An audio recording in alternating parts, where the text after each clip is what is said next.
Chapter 1406. After refining the Great Creation Pill and Soul Condensing Pill, Qin Feiyang rested for a while and refined some small creation pills. As for the potential pill, he already had it, so there was no need to refine it. After doing all this, Qin Feiyang continued to copy the Xing formula. Elixir King Kai brought the pills into the ancient pagoda and handed them to Wang Yongfeng and the Thunder Leopard.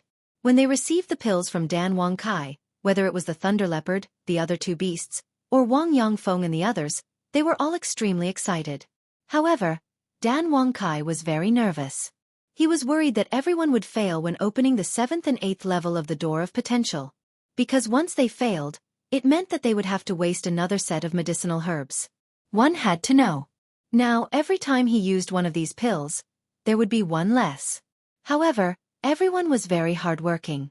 After half a day, with the help of Elder Qin, they successfully opened the 8th level of the Door of Potential. And Dan Wang Kai still had one more set of pills in his hands. This was prepared for Wang Yishan. Wang Yishan accompanied the commander of the Kirin army to find the emperor and had not returned yet. Time passed day by day. The imperial capital and the central divine kingdom were very lively now. Every day, people came and went from both sides. At first, everyone was just curious. But whether it was the imperial capital or the central divine kingdom, there were some arrogant people or some people who wanted the world to be in chaos. How could they always get along peacefully? Therefore, as time passed, disputes slowly appeared. And the people in power of the Great Qin and the Forgotten Continent, because they were afraid of the snow python, did not interfere and allowed those people to cause trouble. In short, in their eyes, as long as no one died, it was fine. Because of this, some people became more and more presumptuous, running to the opposite side in groups to cause trouble. Among them, the ones who caused the most trouble were Wang Zicheng and his group. As the Qinghai 10 heroes, each of them had extraordinary talent, so they naturally felt that they were superior to others. In addition, their personalities were originally arrogant and unruly, so they caused a lot of trouble in the imperial capital these days. And the disciples of the war god temple in the imperial capital were all arrogant people, so they naturally would not let them continue to be so arrogant. The dispute between the two sides became bigger and bigger. Finally, the flames of war erupted. The younger generation often fought in the sky above the Pill Pagoda's plaza in the first city district. Of course, these people were all disciples of the war god temple, sacred tower, and sacred peak. Because no one else could interfere at all. In short, the monstrous geniuses on both sides didn't want to lose to the other side. As a result, both sides fell into an unprecedented state of chaos. Meanwhile, while the chief tower master and the others were investigating the situation in Great Qin, the imperial tutor and the others were also investigating the situation in the Forgotten Continent. But they had a tacit understanding. Qin Feiyang was the one who made the most inquiries. The people on both sides didn't try to hide it. As such, in just a few days, whether it was Qin Feiyang's actions in Great Qin or in the Forgotten Continent, everyone knew about them. People on both sides were surprised. No one in the Forgotten Continent would have thought that Qin Feiyang had done so many shocking things in the Great Qin Empire. And no one in the Great Qin Empire would have thought that Qin Feiyang was so savage in the Forgotten Continent. Although Qin Feiyang hadn't appeared since the opening of the Gate of Time and Space, he had become the subject of heated discussion on both continents. At the same time, everyone finally understood Qin Feiyang's current situation. The Forgotten Continent couldn't tolerate him, and the Great Qin Empire couldn't tolerate him either. This was simply making the entire world his enemy. I really didn't expect this Qin Feiyang to be so annoying. Yeah, there's no place for him on both continents. It's really funny. He can only blame himself for being too arrogant. Hasn't he heard of the old saying that the tallest tree in the forest will be destroyed by the wind? No wonder he hid when the Gate of Time and Space opened. After offending so many people, does he dare to not hide? Believe it or not, if he didn't hide, he would have been cut into pieces by now. Everyone was discussing. In the eyes of the world, Qin Feiyang had already become the public enemy. There were people attacking him at every moment. On the 5th day of the opening of the Gate of Time and Space, Wang Yishan and the commander of the Kirin army finally returned. Qin Feiyang immediately welcomed them into the castle. Looking at the two of them, he smiled and asked, "How was it?" The commander of the Kirin army lowered his head, looking extremely downcast. Wang Yishan glanced at the commander of the Kirin army, shook his head and sighed. These days, he has been kneeling in front of the emperor and begging, but the emperor didn't even look at him. If I didn't forcefully pull him away, I'm afraid he would still be kneeling there. Hearing this, Qin Feiyong wasn't surprised at all. Looking at the commander of the Kirin army, he said calmly, "Now you should know what kind of person the emperor you respect is." The commander of the Kirin army suddenly raised his head and looked at Qin Feiyong, angrily saying, "The emperor must have his difficulties." Difficulties? You think too highly of him. In my opinion, he is just a coward. Qin Feiyong snorted coldly. The commander of the Kirin army was unable to restrain his anger. He grabbed Qin Feiyong's clothes and shouted, "I won't allow you to slander the emperor like this." Qin Feiyong waved his hand and slapped away the commander of the Kirin army's big hand, saying, "This is the reality. You have to accept it even if you don't want to." After saying this, Qin Feiyong didn't care how bad the commander of the Kirin army looked. He turned to Dan Wangkai and said, "Give the elixirs to Mr. Wang." Dan Wangkai took out a jade box from his arms and handed it to Wang Yishan. "What is this?" Wang Yishan was suspicious. Dan Wangkai smiled and said, "The elixirs to unlock the door of potential are specially prepared by the young master for you." Wang Yishan raised his trembling hands and took the jade box. He opened the lid and saw several elixirs lying quietly inside. "Thank you, young master." After coming back to his senses, Wang Yishan quickly knelt down and thanked him. Qin Feiyong smiled and said, "During this period of time, you have risked your life for me. This is what you deserve. Go to the ancient tower and find Mr. Qin. He will help you unlock the door of potential.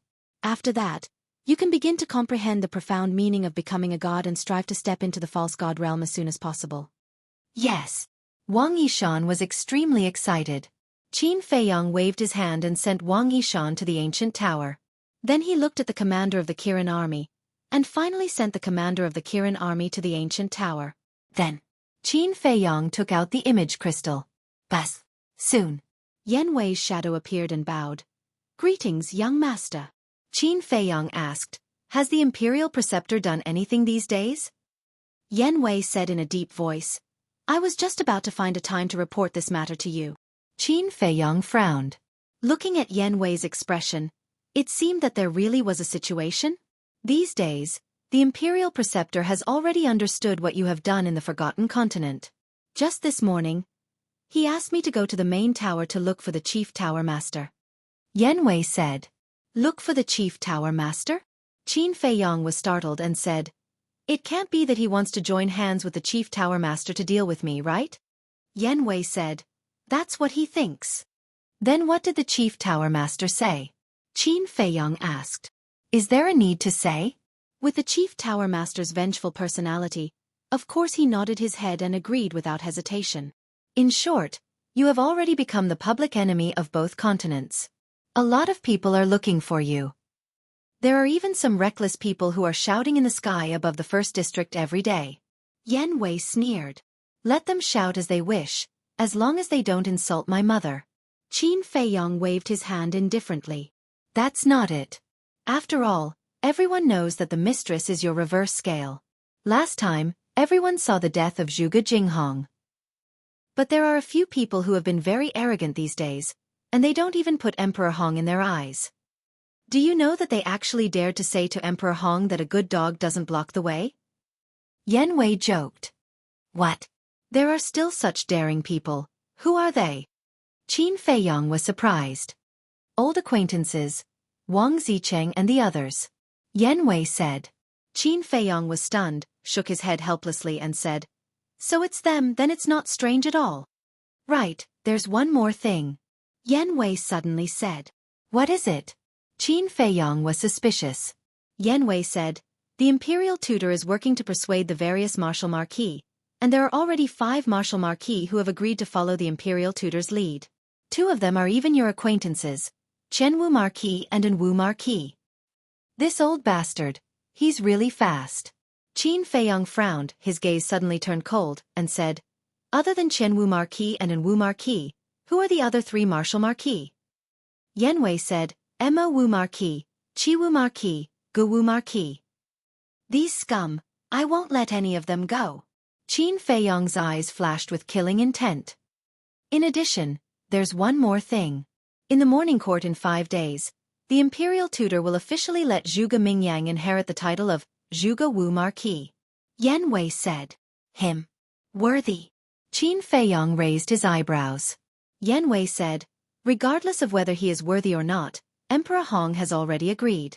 Furthermore, Zhuge Mingyang is the only son of Zhuge Wu Marquis, so he will definitely be the one to inherit the title of Martial Marquis. Qin Feiyong lowered his head and muttered to himself for a while, then asked, the morning court in 5 days, right? Yes.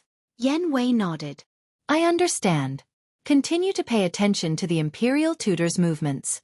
If there's any news, inform me immediately.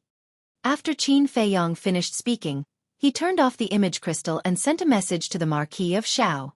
Soon, the image of the Marquis of Shao appeared.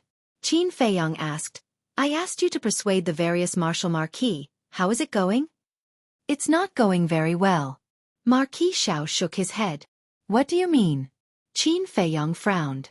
In the past few days, I've asked all the martial marquis who have a good relationship with me, but none of them answered me directly. Sometimes I wonder if I should tell them the truth. For example, His Majesty is not dead. But I'm worried that they'll secretly inform the imperial tutor. After all, these martial marquis are all old foxes. No one knows what they're thinking. The Marquis of Shao said. It seems that this matter is more complicated than I thought. Right now, there are already 5 martial marquis who have chosen to follow the imperial tutor. If we don't hurry up, I'm afraid that we will end up with nothing. Qin Feiyong frowned. What? Which 5 martial marquis? The Marquis of Shao said in shock and anger. Qin Feiyong said, An Wu Ho, Qian Wu Ho, Gu Wu Ho, Mo Wu Ho, Qi Wu Ho. How can they do this? Even if the imperial tutor is in power now, as a martial marquis, you shouldn't go and seek refuge with him. The marquis's position should be neutral, standing on the side of justice. The Marquis of Shao flew into a rage. He was extremely disappointed with the 5 martial marquis. Neutral? Qin Feiyong sneered and said, Right now the fist is in charge. Whoever's fist is harder, everyone will fall for him.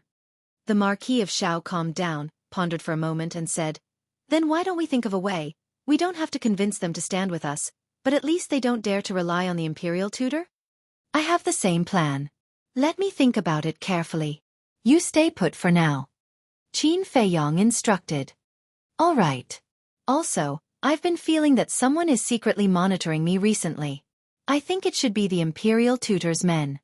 The Marquis of Shao said. At the moment, he doesn't dare to make a move on you, but you have to be careful. Don't let him catch you. Qin Feiyong warned. Yes. The Marquis of Shao nodded.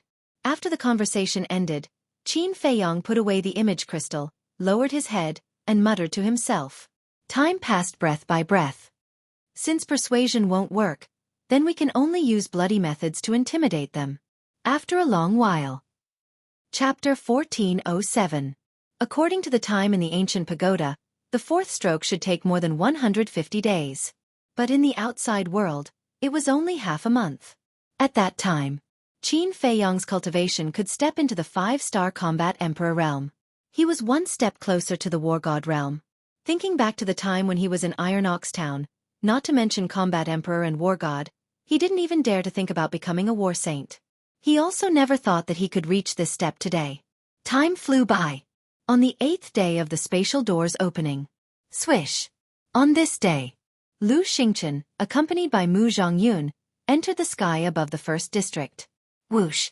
The imperial tutor immediately flew into the sky and stood in front of the 2. A good dog doesn't block the way. Lu Xingchen said indifferently. The imperial tutor's brows suddenly had a touch of hostility. He coldly looked at Lu Xingchen, looked at Mu Zhongyun, and said, I didn't expect that the people of your Mu family are still alive. You already know? Mu Zhongyun was surprised. Last time, I saw you and found that you looked a little familiar. Later, I looked through the ancient history and found that you look very similar to Mu Tianyang's son, Mu Zhongyun. This is very surprising to imperial preceptor. However, the ancient history recorded you when you were young. Now that you are old, I can't be sure. So, I sent people to the Central Divine Kingdom to investigate. In the end, I found that you are actually Mu Zhongyun. I also heard that your big brother Mu Zhongfeng is still alive in this world. I wonder how he is now. The imperial tutor sneered. Thank you for your concern. We are all good. But this old man is very curious. Who did you ask? Mu Zhongyun said. The imperial tutor said. Do you still need to ask? You should know in your heart. It really is the main pagoda. Mu Zhongyun's eyes flashed with killing intent. Because in the Forgotten Continent, only the people of the main pagoda knew the details of his Mu family. Of course, Qin Feiyang also knew. However, with the relationship between Qin Feiyang and the imperial tutor, he would definitely not tell the imperial tutor. I heard from the chief tower master that your Mu family has been doing quite well in the Forgotten Continent. But it seems that your luck is also very bad. You have repeatedly fallen into the hands of Qin Feiyang. The most recent one was even more disastrous. The state preceptor sneered secretly. Mu Zhongyun clenched his fists as a bone-piercing cold light flashed in his eyes. The state preceptor ignored him and looked at Lu Xingchen.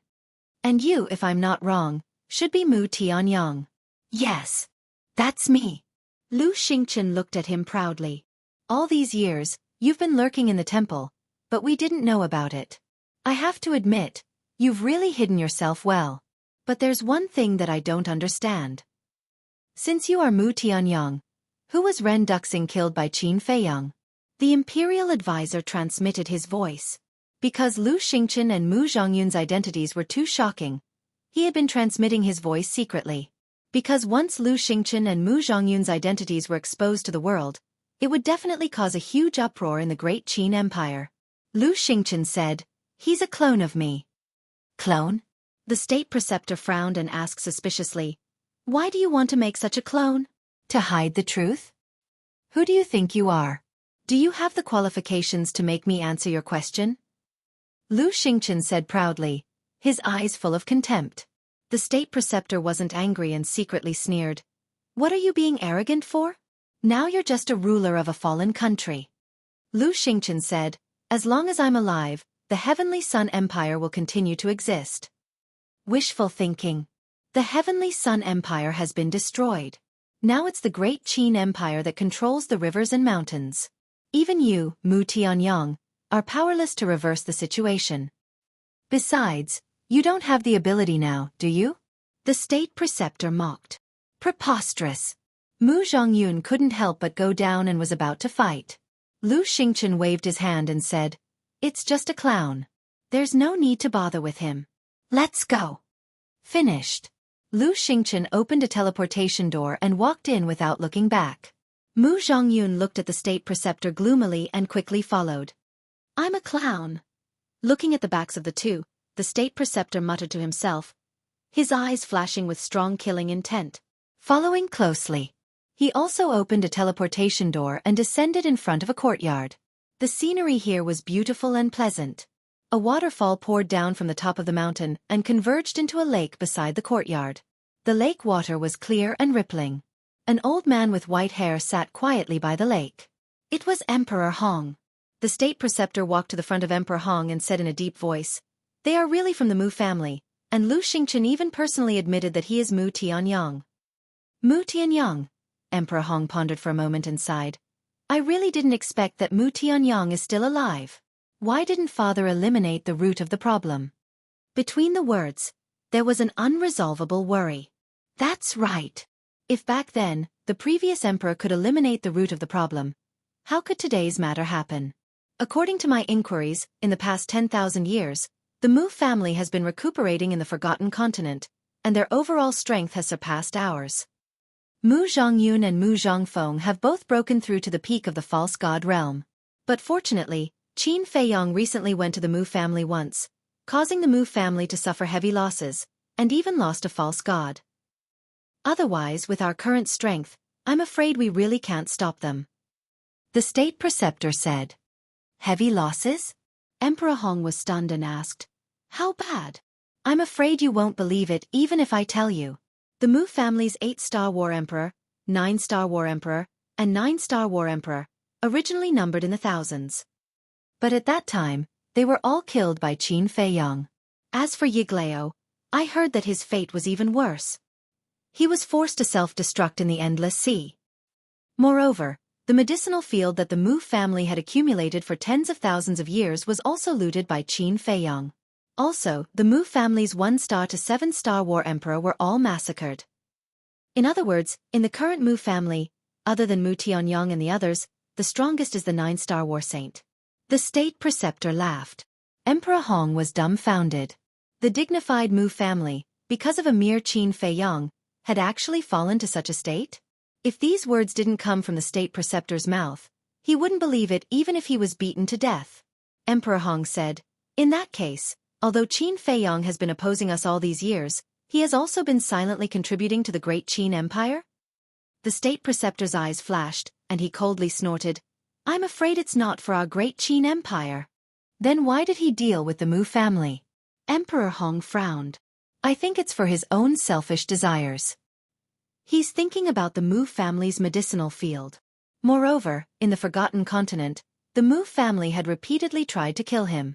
With his personality, he will definitely think of ways to take revenge on the Mu family." The state preceptor sneered.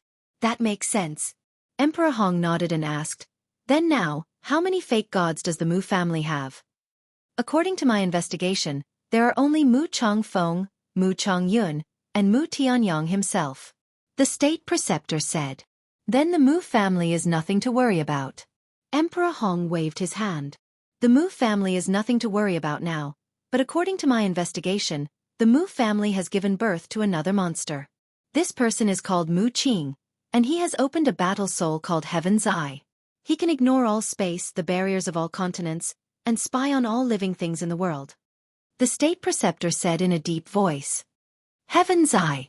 Emperor Hong's eyes trembled and he said, "This old man has also heard of this battle soul. It's rarer than any other battle soul, and the threat is great. If there's a chance, we must eliminate this person." "I think so too," the state preceptor said, his eyes flashing with killing intent, and then he said, "In addition, there's one more thing that's very troublesome." "What is it?"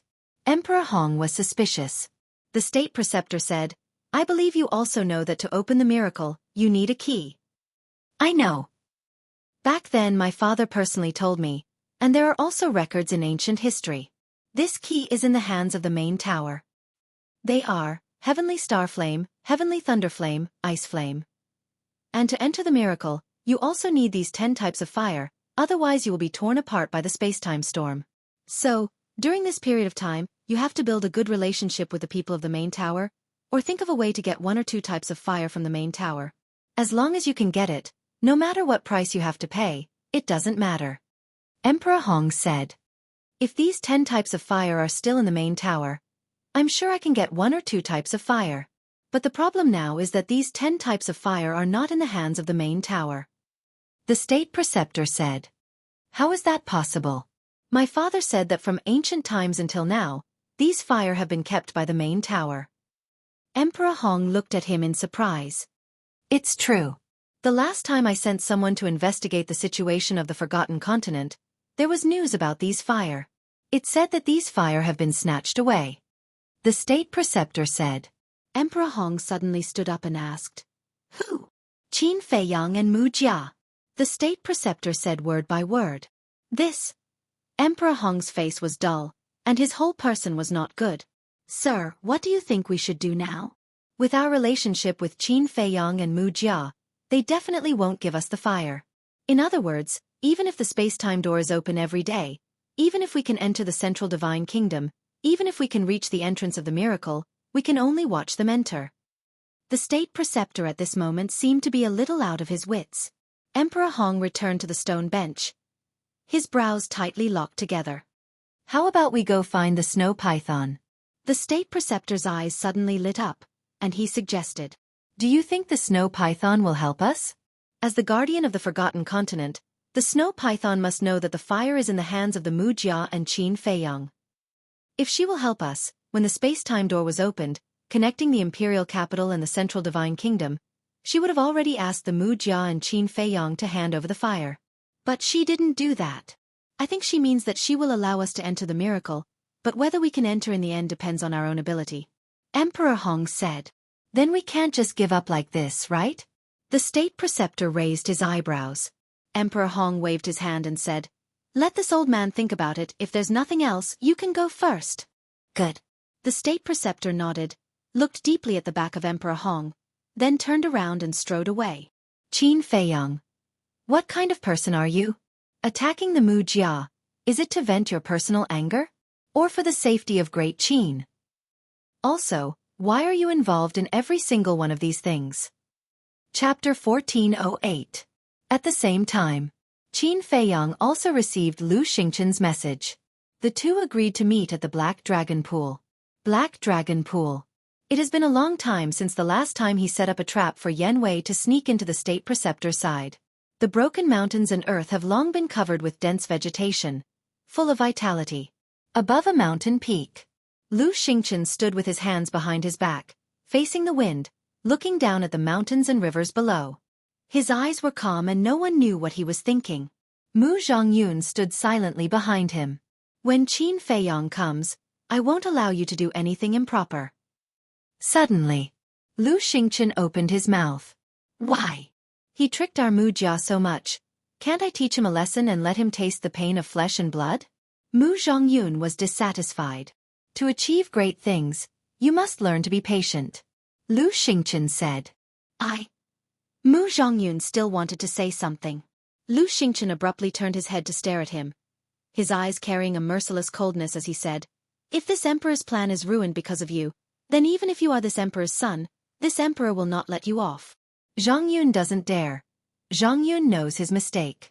Mu Zhongyun's face changed and quickly bowed. Swish. Soon, a figure appeared in front of the two out of thin air. Who else could it be if it wasn't Qin Feiyong? Lu Xingqian smiled and said, Brother Qin, I haven't seen you for a few days. How have you been? Qin Feiyong was stunned. He originally thought that Lu Xingqian came to denounce him, but he didn't expect that he would try to get close to him. What does he mean? I already know what you did to my Mu Jia, but it doesn't matter to me. Lu Xingqian said with a smile. Really? Don't treat me like a child and fool me. Qin Feiyong looked at Lu Xingqian warily. It was impossible for anyone to remain indifferent when encountering such a situation. Not to mention Lu Xingqian. He didn't believe that this guy would be so magnanimous. Lu Xingqian said sadly, I'm disappointed by your words. We've been together for so many years. When have I ever lied to you? Then why have you come to the imperial capital this time? Qin Feiyong was suspicious.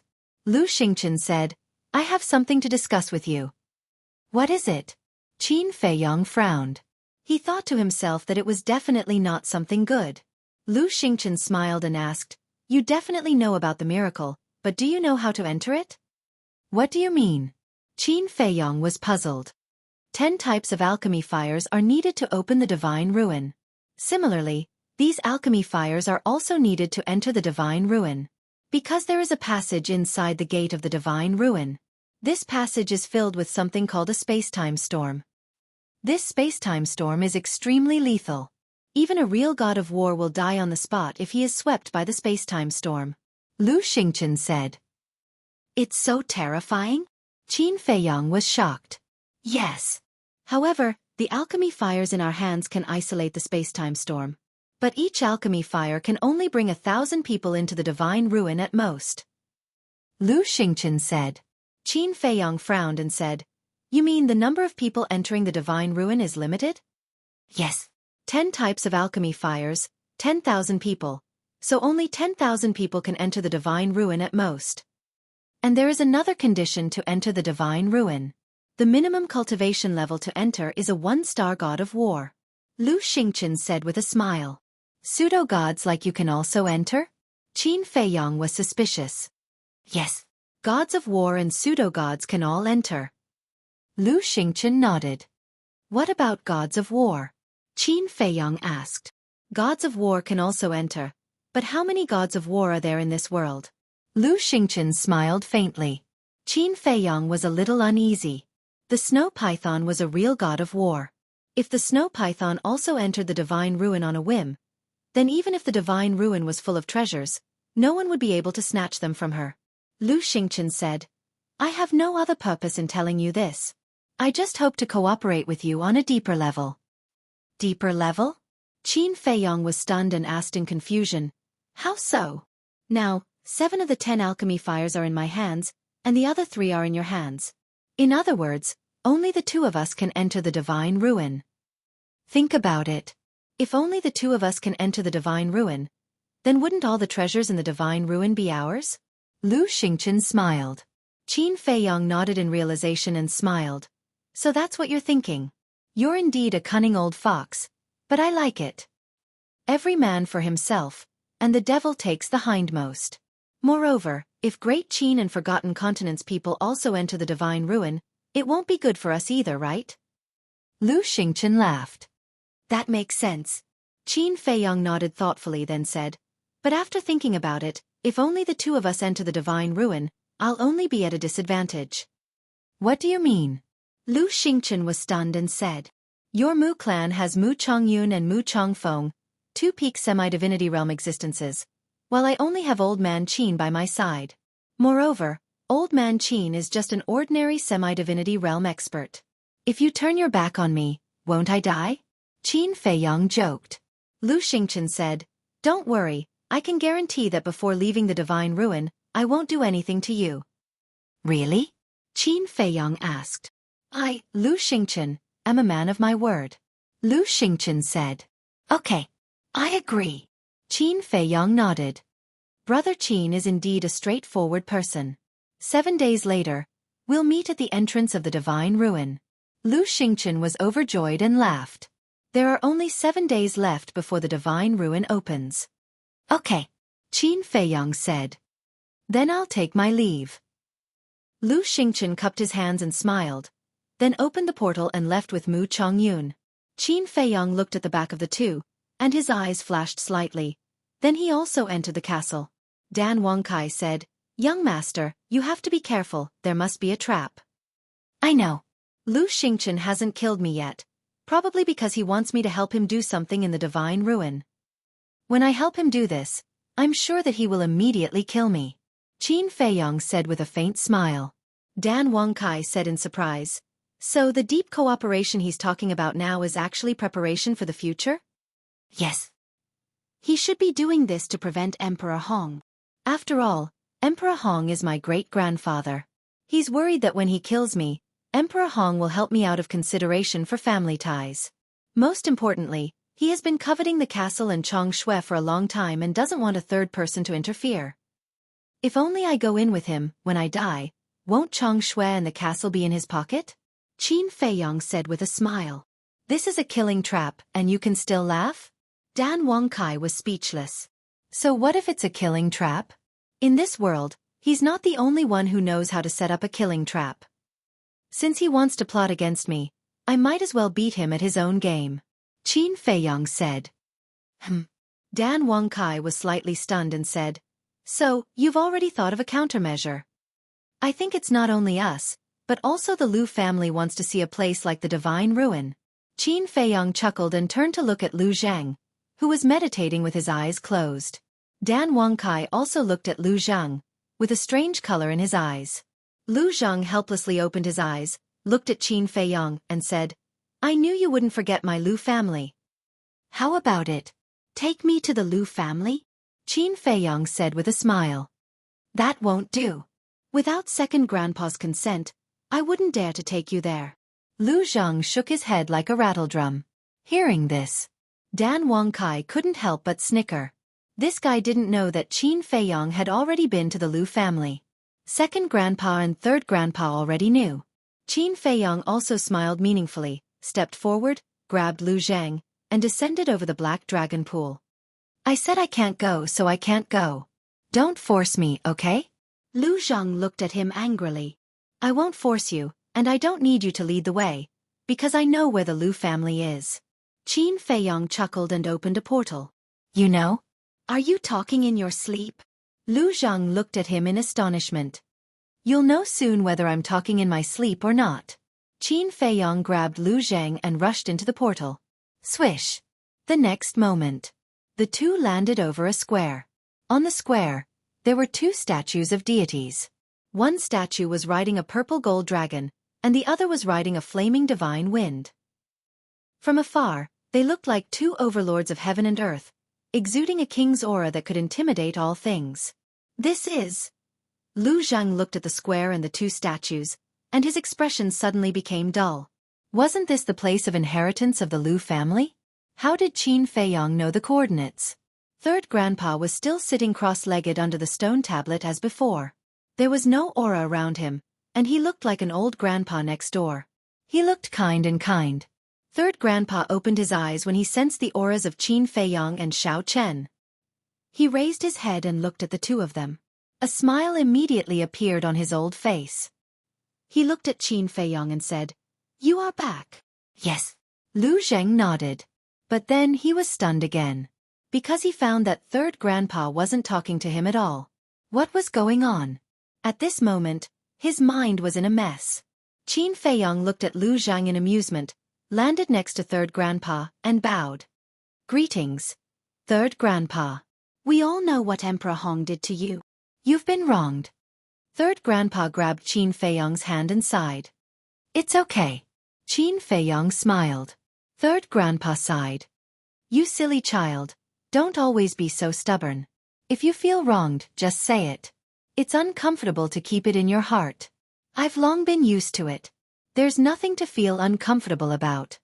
Qin Feiyong waved his hand and asked with a smile, "How are you and Second Grandpa recently?" Third Grandpa said, "We're all the same. There's no illness or disaster, and we're carefree. I really envy you. When will I be able to live a life like yours?" Qin Feiyong said with a smile, his face full of yearning. "Brat, your life has just begun and you want to slack off?" Third Grandpa scolded with a smile. Qin Feiyong chuckled and scratched his head, looking very naive. Chapter 1409. Wait. What the hell is going on? Lu Zhang came to his senses and quickly flew down, looking at the two of them suspiciously. Qin Feiyong had never been to the Lu family before, had he? But why did he seem so familiar with Third Grandpa now? It didn't seem like the first time they had met.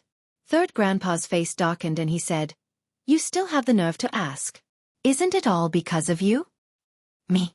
Lu Zhang pointed at his nose, looking confused. Third Grandpa rolled his eyes at him and looked at Qin Feiyong with a smile.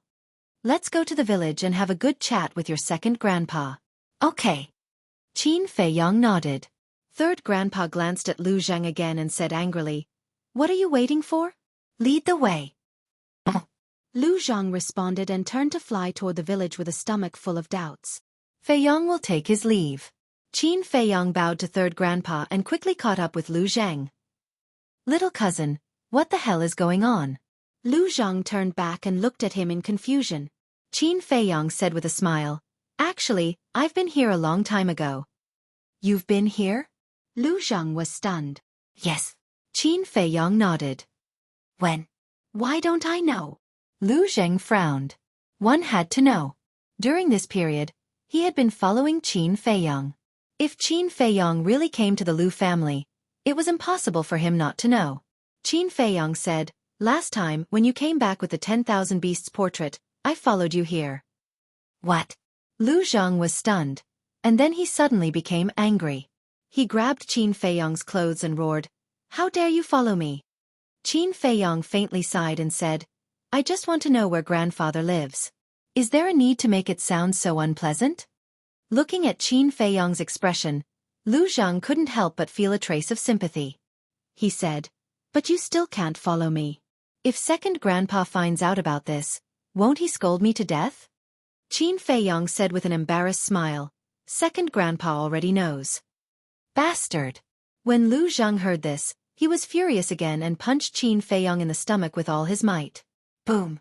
Qin Feiyong smashed into the mountains below like a meteorite, creating a huge crater in the ground. His hair was disheveled and his face dirty, and he looked rather miserable. What happened? Third Grandpa was just about to close his eyes and meditate, but when he heard the commotion, he immediately got up and took a step forward. In an instant, he landed beside Lu Zhang. When he saw Qin Feiyong lying in the crater with blood flowing out, he immediately glared at Lu Zhang and said, "What are you doing?" Lu Zhang said, he followed me. Can't I beat him up? Third Grandpa said angrily. He followed you to the Lu family. That's his ability. You should reflect on yourself instead of yelling here, understand? Lu Zhang still wanted to argue. What? You're not convinced. Do you want to go to Devil's Cliff to reflect on your mistakes? Third Grandpa's eyes flashed coldly. Devil's Cliff? Lu Zhang's expression changed. He quickly waved his hand and said with a flattering smile. Okay. I'll reflect on myself. I'll definitely reflect on myself seriously. As long as I don't go to Devil's Cliff. That's more like it. Third Grandpa glared at him, then lowered his head to look at Qin Feiyong. He was slightly stunned. Why was this kid still lying in the crater? Could it be that Lu Zhang, that little bastard, hurt him in some vital part? Thinking of this, he hurriedly flew to Qin Feiyong, squatted on the ground, and asked, How are you? Qin Feiyong clutched his stomach and said in pain, My sea of qi. Not only was his face pale, but his forehead was also full of sweat. Seeing this, Lu Zhang frowned slightly and landed beside Qin Feiyong. He snorted coldly and said, Don't pretend. I didn't use my full strength at all in that punch just now. Besides, even if I used my full strength, I couldn't have seriously injured you. In the past, Lu Zhang's cultivation was stronger than Qin Feiyong's. But now, Qin Feiyong had surpassed him. Shut up. But before he finished speaking, Third Grandpa turned his head to look at Lu Zhang and shouted. Lu Zhang pursed his lips and fell silent. Third Grandpa looked at Qin Feiyong again and asked, What's wrong with your sea of qi? Qin Feiyong said, It's broken. Bastard. He's your cousin. How could you do that? Third Grandpa was instantly enraged and shouted at Lu Zhang. Lu Zhang's expression also changed slightly. He looked at Qin Feiyong and said, You're not joking with me, right? With my current cultivation, how could I break your sea of qi with one punch? My current cultivation is higher than yours. But just now I was not prepared at all. You gave me a punch. I'm lucky that I'm still alive, Qin Feiyong said intermittently. His voice was extremely weak. Don't talk now, Third Grandpa hurriedly said. Then he took out a spiritual sea pill and stuffed it into Qin Feiyong's mouth. Qin Feiyong was surprised to find that this spiritual sea pill had 6 veins. This meant that the Lu family had an alchemist who was more powerful than Dan Wangkai. Who was this alchemist? Lu Zhang was completely dumbfounded. He looked down at his fist and muttered, This is impossible. After giving Qin Feiyong the spirit sea pill, Third Grandpa suddenly stood up. He turned his head to look at Lu Zhang and said, You disappoint me too much. Immediately go to Devil's Cliff and face the wall for 3 days. Don't. When Lu Zhang heard this, he immediately looked at Third Grandpa pitifully and begged, Grandpa, I know I'm wrong, okay? I'll apologize to my cousin. No, you must go. Third Grandpa's attitude was very firm. There was no room for discussion. I'm not going. Lu Zhang shook his head. He would rather die than submit. You're really not going? Third Grandpa asked. There was a cold light in his old eyes. Go. Seeing this, Lu Zhang's face turned slightly pale. He quickly nodded. But before he left, he glared fiercely at Qin Feiyong, as if to say, Bastard, just wait and see. Qin Feiyong also returned a look to Lu Zhang. Little guy, you're still too young to fight with me. Obviously, the broken sea of energy was just an act. After Lu Zhang left, Third Grandpa shook his head helplessly. He stood up and smiled. Get up, stop pretending. Qin Feiyong was stunned. He smiled and said, You've already found out. Why don't you take a look at my cultivation? Do you think you can hide from my eyes whether or not your sea of energy is broken? Third Grandpa rolled his eyes. Qin Feiyong got up and wiped the blood from the corner of his mouth. He looked at Third Grandpa with an embarrassed expression. I don't object to this at home. After all, you're still young and still have the innocence of a child. But outside, you two brothers must be united. Do you understand? Third Grandpa said. Okay. Qin Feiyong nodded heavily. Then go. Third Grandpa smiled and waved his hand. Okay. Qin Feiyong turned into a stream of light, rose into the air, and flew toward the village. At this moment, he was very happy. But the reason for his happiness was not because he had tricked Lu Zhang once. It was because of what Third Grandpa said before. Third Grandpa said that it was okay to make a scene at home. This home referred to the Lu family. In other words, Third Grandpa did not treat him as an outsider. His sense of belonging to this place was getting stronger and stronger. Although he was born in the Imperial Palace, he always thought that his first home was in Iron Ox Town, and the Lu family would become his second home in the Great Qin Empire. In the village, as usual, the men were farming and herding outside, and the women were doing housework at home. The children were playing everywhere, and there was constant laughter. The old people gathered together to chat, drink tea, and play chess. Although it was ordinary, it was blissful. Second Grandpa, what story are you going to tell us today? In front of a courtyard, a group of children around 7 to 9 years old surrounded an old man in sackcloth, their faces full of anticipation. The old man in sackcloth was lying on an old-fashioned wooden armchair, looking at the group of children in front of him with a loving smile on his old face. Today, Second Grandpa will tell you about a person called Qin Feiyang. Qin Feiyang. Who is he? Is he very powerful? The group of children asked curiously. Second Grandpa smiled and said, he's not very powerful, but on this continent, there's no one who doesn't know his name. Second Grandpa, we don't agree with what you said. Do you know why? The two young men said with a serious face. Why? Second Grandpa looked at them suspiciously. You just said that there's no one who doesn't know his name, but we don't. Doesn't this prove that you're fooling us? The two young men said. The other children also nodded in agreement. Second Grandpa was stunned. For a moment, he did not know how to answer. Whoosh! Suddenly, there was a sound of something piercing through the air. Second Grandpa looked up, and his face was full of smiles. Then he looked at the children and said with a smile, you'll know soon because he's here in person. In person? The group of children looked up and saw a young man in white flying toward the village like lightning. At the same time, the old people in the village, the women, and the busy men outside the village also noticed the figure. Qin Feiyang? Why is this child here? I heard that last time. He came here secretly and got the inheritance of our ancestors. He's quite capable. Are you kidding? Don't you know whose descendant he is? Whether it's the Lu family or the Qin clan, our genes are not bad, not to mention that he's the product of our two families. The people started to talk. Everyone's face was full of the most sincere smiles. Whoosh! After a few breaths, Qin Feiyang flew into the sky above the village. Looking at the simple and sincere smiles of everyone, his sense of belonging to this place went further. This was the life he wanted. How comfortable and happy it would be for a family to live together without any worries and worries. His face was also full of an innocent smile. Whoosh! He landed in the village. The people in the village came from all directions. Second Grandpa also got up and walked slowly toward Qin Feiyang with a group of children. Feiyang, you're here. How have you been these years? But then again, the last time we saw you was many years ago. Yes. I still remember that you had just learned to walk at that time. You came back with your mother, wearing open-crotch pants all day long, running around and causing chaos in the village. Chapter 14:10. Really? Qin Feiyang was stunned. He really didn't remember these things.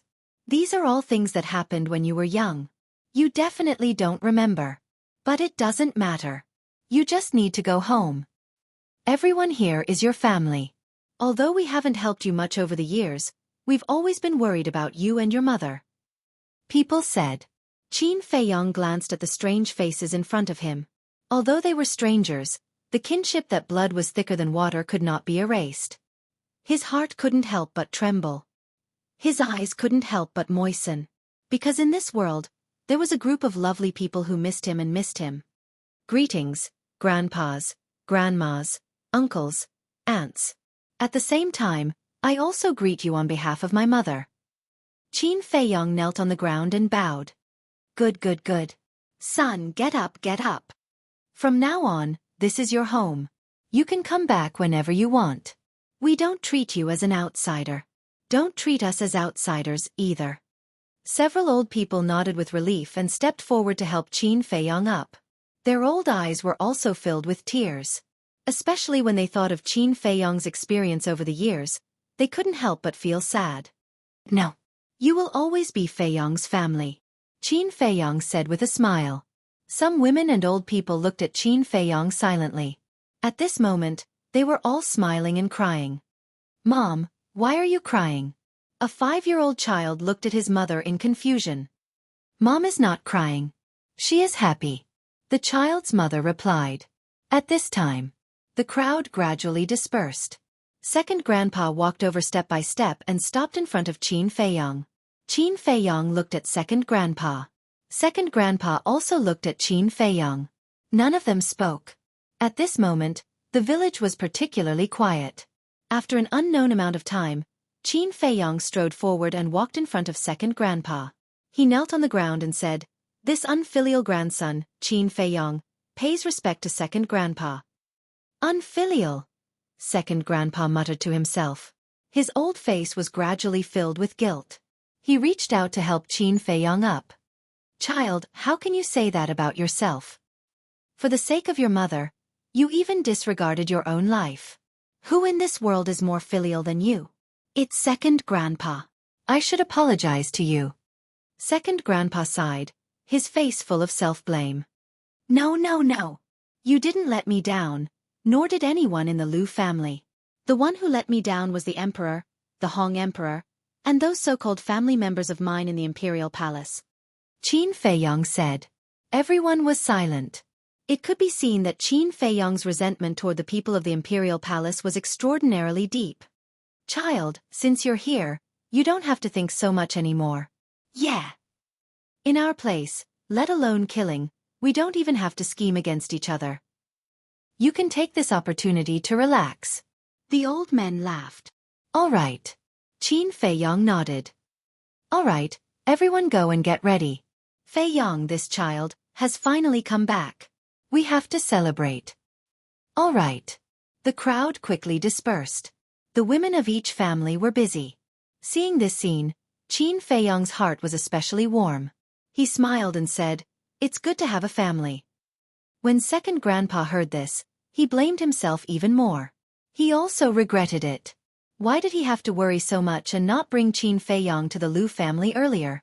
She had let him suffer so much outside alone. Qin Feiyong laughed and said, "Second grandpa, take me around." All right. Second grandpa nodded. Our village only has a total of 1,000 families. Including the elderly and children, there are more than 5,000 people. However, don't underestimate everyone. Because among these 5,000 people, half of them have the cultivation of the War Emperor. There are more than 1,000 9-star War Emperor. Moreover, the fierce beasts within a radius of 10,000 miles of the village are all raised by our Liu family. There are at least 8,000 9-star Emperor beasts, if not 10,000. As for 1-star to 8-star Emperor beasts, there are too many to count. Second grandpa introduced with a smile as he brought Qin Feiyong around the village. What? Qin Feiyong was stunned. More than 1,000 9-star War Emperors were already very shocking. There were actually so many 9-star Emperor beasts? There were at least 8,000 if not 10,000. Oh my god! What kind of concept was this? One had to know that there were only 80 or 99-star Emperor beasts in the ancient pagoda. At first, there were more than 100 of them. However, many of them died when they fought with the descendants of the Imperial Preceptor in the Sea of Reincarnation. As for the 9-star War Emperors, there were only 18 of them. Wang Yongfeng. Although they had all stepped into the peak of the 9-star War Emperor realm, compared to the Liu family, they were not worth mentioning. Qin Feiyong asked, "How many people are at the peak of the 9-star War Emperor realm?" "It seems to be 200 or 300. The elders who spoke to you just now are all at the peak of the 9-star War Emperor realm." Second grandpa said with a smile. Qin Feiyong was secretly speechless. No wonder he could not sense any aura from those elders earlier. The people of the Liu family do not really care about cultivation. As long as we can live together, see each other every day, and be happy. Second grandpa said. When can my mother and I be like you? Sigh. Qin Feiyong sighed softly. Second grandpa stopped and turned to look at Qin Feiyong. He said with a smile, "Don't be too stubborn. Let nature take its course.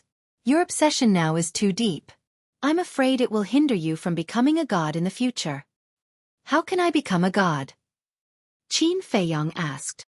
Let go of everything and return to your original intention and heart. This is the profound meaning of becoming a god. Actually, it's not difficult, but it's not easy either. It all depends on one's state of mind. With your talent, you will step into the peak of the 9-star War Emperor realm sooner or later. Let go of your obsession. This is what you should do now. Second Grandpa said. Let go of my obsession. Qin Feiyang murmured and shook his head. He said, my obsession is deeply rooted. How can I let it go just like that? Moreover, it was because of my obsession that I gave birth to the inner demons. Second Grandpa sighed softly and said, the appearance of the inner demons has already sealed your fate. What fate? Qin Feiyang was suspicious. You can't become a god. Because the inner demons are the source of all obsessions. As long as the inner demons exist, so will the obsessions. Unless you can kill the inner demons. Second Grandpa said. Kill the inner demons. Qin Feiyang's eyes trembled. In the inner world, the inner demons heard Second Grandpa's words. Their bodies could not help but tremble violently. They said, Deity, we have fought side by side for so many years. You can't be so heartless. Qin Feiyang shook his head and smiled. He secretly comforted them. Don't worry. As long as I'm here, you will always exist. Hearing this, the inner demons breathed a sigh of relief. Qin Feiyang asked, Second Grandpa, is there any other way to become a god other than cutting off one's obsession? No.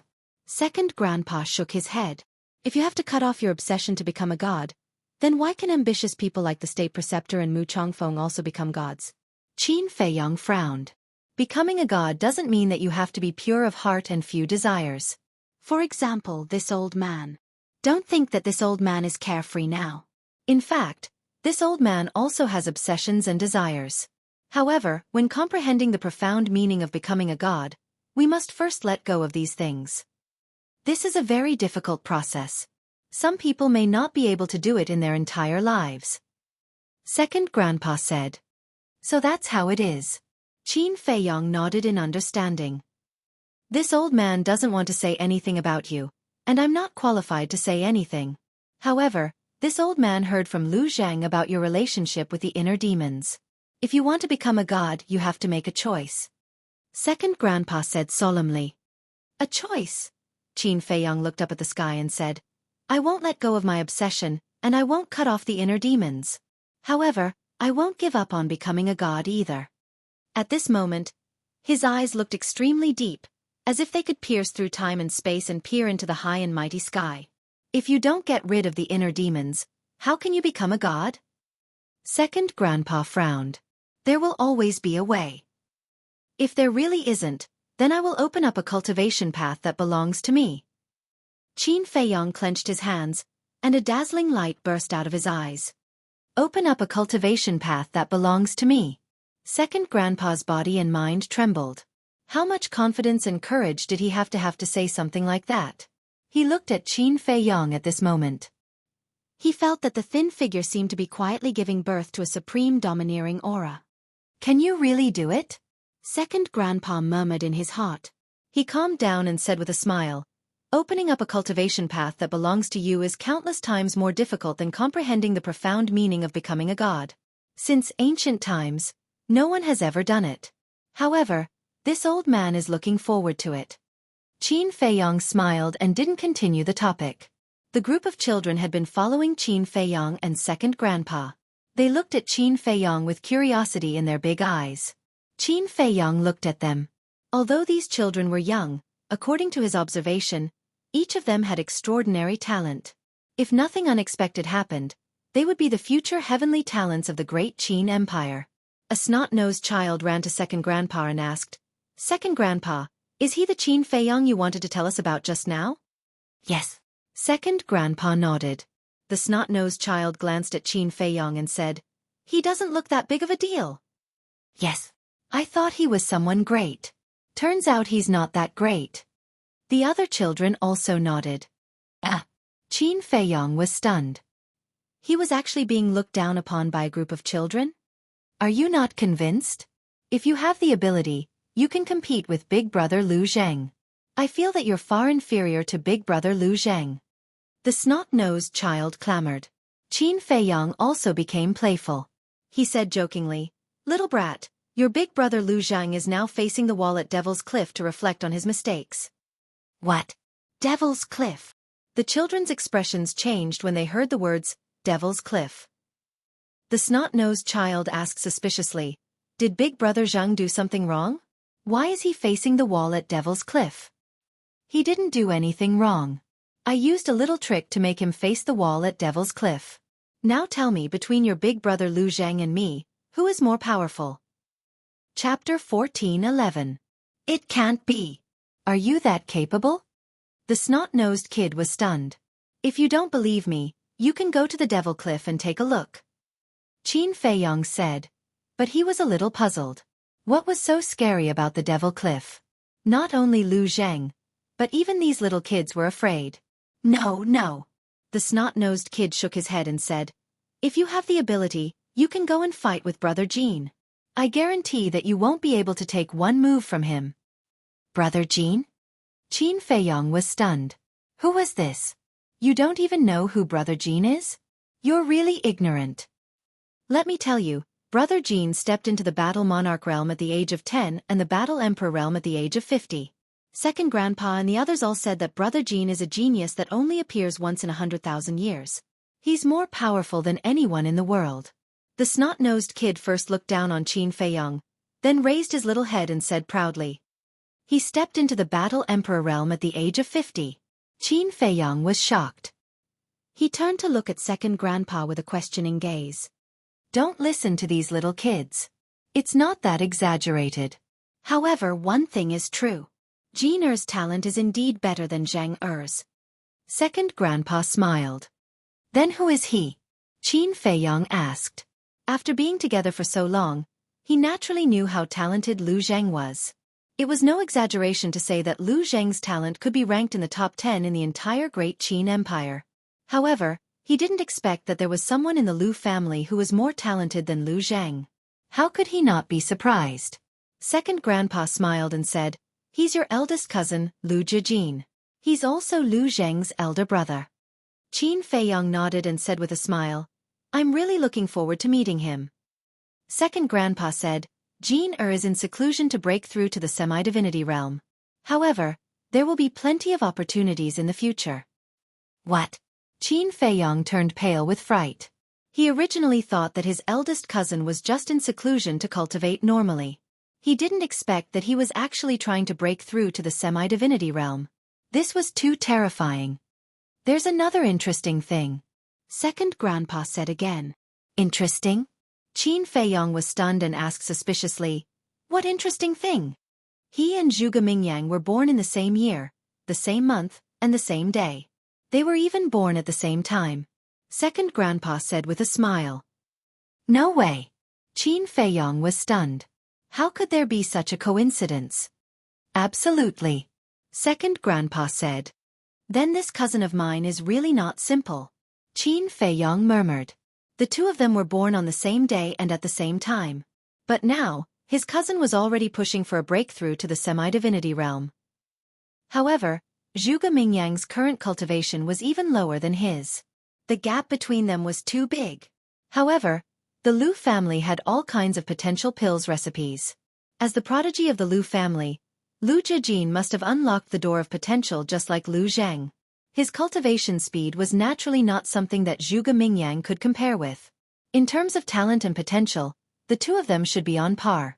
Although your cousin's talent is extraordinary, he has been very low-key since he was a child. And like you, he is a cultivation maniac. So all these years, no one knows his name. Even the state preceptor and your father know that there is such a person in the Lu family, but they don't know his talent and cultivation. Second Grandpa said with a smile. Qin Feiyang's face darkened and said, "Don't mention him in front of me." Of course, he was referring to the Emperor. Second Grandpa also realized that he had said something wrong and a trace of apology appeared on his face. Qin Feiyang asked, "Where is my cousin in seclusion now?" Second Grandpa said, "In the forbidden area of the back mountain. I know what you want to do. But don't disturb him now." Okay. Qin Feiyong nodded and couldn't help but feel disappointed.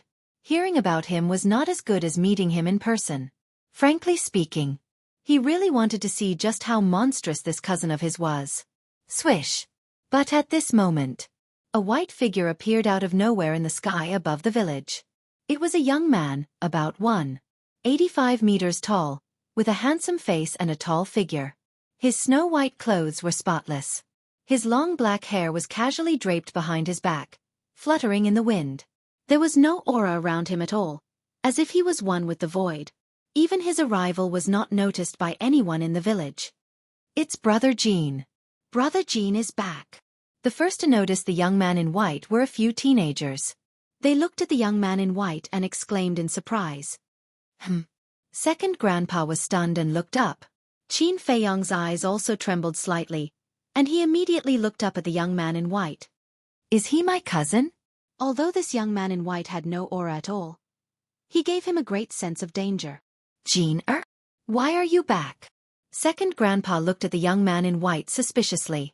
Suddenly, he seemed to think of something and asked in surprise, have you made a breakthrough? The young man in white looked at second grandpa with a face full of respect. But he didn't answer second grandpa. Instead, he turned his eyes and fell on Qin Feiyong. Qin Feiyong didn't evade at all. The two pairs of eyes collided in the void. All of a sudden, Lu Jiajin raised his arm and hooked his finger at Qin Feiyong. The meaning was self-evident. He was provoking Qin Feiyong. Jean, don't mess around. Second grandpa frowned and said, swish. But before his voice died away, Qin Feiyong jumped and directly landed in the void opposite Lu Jiajin. Come on, everyone. There's a good show to watch. Brother Jean, come on. Beat him down. The snotty kid immediately shouted excitedly. The other children also looked excited. It's Jean. Why is he back? When everyone heard the snotty kid's voice, they looked up at Lu Jiajin with eyes full of suspicion. Suddenly, an old man's face changed and said in shock, are they going to fight? Jean, your cousin just came back. You can't bully him. Yes. Your cousin is only a 4-star combat emperor. How can he be your opponent? Don't mess around. Come down quickly. The group of old men immediately tried to persuade them. But whether it was Lu Jiajin or Qin Feiyong, they turned a deaf ear to them. They only had eyes for each other. Boom. A gust of emperor aura suddenly rushed out from Lu Jiajin's body. But this emperor aura wasn't strong. It was only at the level of a 4-star combat emperor. And the cultivation level he revealed was only that of a 4-star combat emperor. 4-star combat emperor? Qin Feiyong was stunned. However, when he saw Lu Jiajin's expression, Qin Feiyong immediately understood. Lu Jiajin deliberately suppressed his cultivation level to the same level as him. In other words, Lu Jiajin wanted to have a fair fight with him. Let me see if you are as strong as the rumors say. Lu Jiajin finally spoke. His voice had a unique magnetism. It was very pleasant to hear. But Qin Feiyong couldn't hear any emotions from it. He felt that this person was like an emotionless robot. As you wish. Qin Feiyong's lips curled up. The aura of a 4-star combat emperor suddenly erupted. Swish. Following closely. The two of them didn't say anything else. With surging emperor aura, they charged toward each other. Second grandpa, what should we do? A group of old men flew to second grandpa's side and asked anxiously. Second grandpa looked at the two of them in the sky and shook his head with a smile. Jean, is just testing Feiyong's strength. Feiyong also wants to spar with Jean, let them be. Boom. In the sky. Qin Feiyong and Lu Jiajin's first confrontation finally erupted. Neither of them retreated. They raised their fists and punched at each other. The moment the two fists collided, an apocalyptic shockwave spread out in all directions with the two of them as the center. Second grandpa waved his hand. The false god force appeared and spread out in all directions. In just a moment, a giant barrier appeared and enveloped the entire village. The shockwave surged like a tide and hit the barrier. However, it didn't cause any waves and instantly dissipated. Jean, you have to know your limits. Don't hurt Feiyong.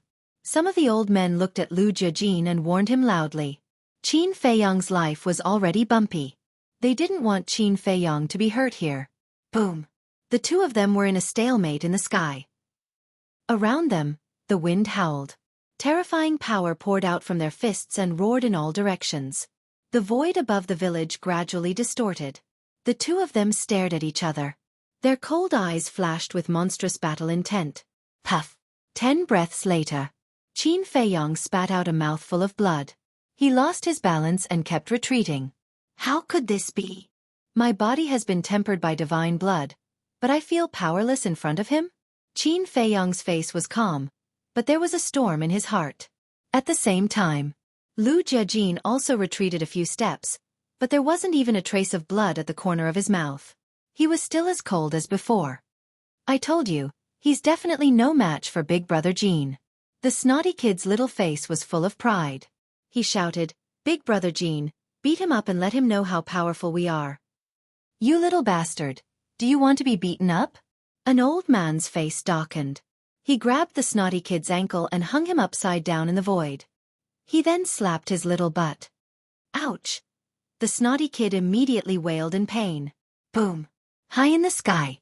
Qin Feiyong glanced at the snotty kid and looked up at Lu Jiajin opposite him. His eyes were full of battle intent. He took a step in the void and stabilized his body. Then, without saying a word, he raised his fist and punched. Stop! But at this time, Lu Jiajin stretched out his hand. Qin Feiyong raised his eyebrows and stopped in the void, looking at him suspiciously. Lu Jiajin looked at Qin Feiyong, and a friendly smile suddenly appeared on his cold face. He said, Little cousin, our fight ends here. What? Qin Feiyong was dumbfounded. He was just in the mood, but the other side stopped? The collision just now is enough to prove that your ability is indeed worthy of your reputation, Lu Jiajin said with a smile. There was a touch of appreciation in his eyes. Wait. It's just a collision. How can you judge my ability? Besides, I'm just in the mood, but you stopped. Aren't you deliberately making me feel uncomfortable? Qin Feiyong was dissatisfied. It was like standing in front of a beautiful woman who had already taken off her clothes and was ready to fight, but then told you that her period had come. Haha. Lu Jiajin laughed loudly. He looked at Qin Feiyong and said, Right now, the gap between the two of us is too big. I am unable to go all out. In the future, when you step into the false god realm, let's have a good fight. As for how I judge your ability, speaking of this. Chapter 14:12. Divine Might. Qin Feiyong's eyes trembled. Second Grandpa and the others below were stunned at first, but then they all looked like they were wild with joy. Although I suppressed my cultivation, as you can see, I have stepped into the semi-divinity realm. You should also know that after stepping into the semi-divinity realm, my body will undergo a qualitative change. Although we only met once, you were able to hold on for so long without suffering any serious injuries. This is enough to show that you are indeed very powerful. Lu Jiajin looked at Qin Feiyong and smiled. Qin Feiyong couldn't help but smile bitterly when he heard this. Breaking through to the semi-divinity realm meant that Lu Jiajin had shed his mortal body and become a semi-divinity body. Although his current physical body was very strong, compared to a semi-divinity body, there was still a long way to go. After all, a semi-divinity body was considered half a divine body. No wonder he felt a sense of powerlessness when he clashed with Lu Jiajin. Huff. Qin Feiyong took a deep breath and said, Thank you for showing mercy, big cousin. You don't have to be humble. Although I suppressed my cultivation, I didn't show mercy. I have high hopes for you. I also believe that it won't be long before you can catch up with me. Lu Jiajin smiled. I will work hard. Qin Feiyong nodded. Lu Jiajin smiled and looked down at Second Grandpa. Second Grandpa, I still have to stabilize my cultivation, so I will take my leave first. This is the first time you two have met. Don't you want to have a good chat with Feiyong? Moreover, you have successfully stepped into the semi-divinity realm, which is a great thing for the Lu family. We should celebrate. Second Grandpa said. There will be plenty of time in the future. Lu Jiajin faintly smiled and nodded to Qin Feiyong. Then, he turned around and left, leaving everyone with a faintly discernible back. Lu Jiajin, big cousin. Qin Feiyong looked at the back and muttered to himself. To be able to step into the semi-divinity realm at such a young age, He was truly a monstrous genius. If Zhuge Mingyang knew that the person who was born in the same year, month, and day as him had already stepped into the false divinity realm and stood above the billions of living beings, how would he feel? Time flew by. In the evening, the entire Lu family was enveloped in a festive atmosphere. Firstly, it was because Qin Feiyong had returned. The second reason was because Lu Jiajin had suddenly become a pseudo-divinity. Even second grandpa could not help but drink a few more cups.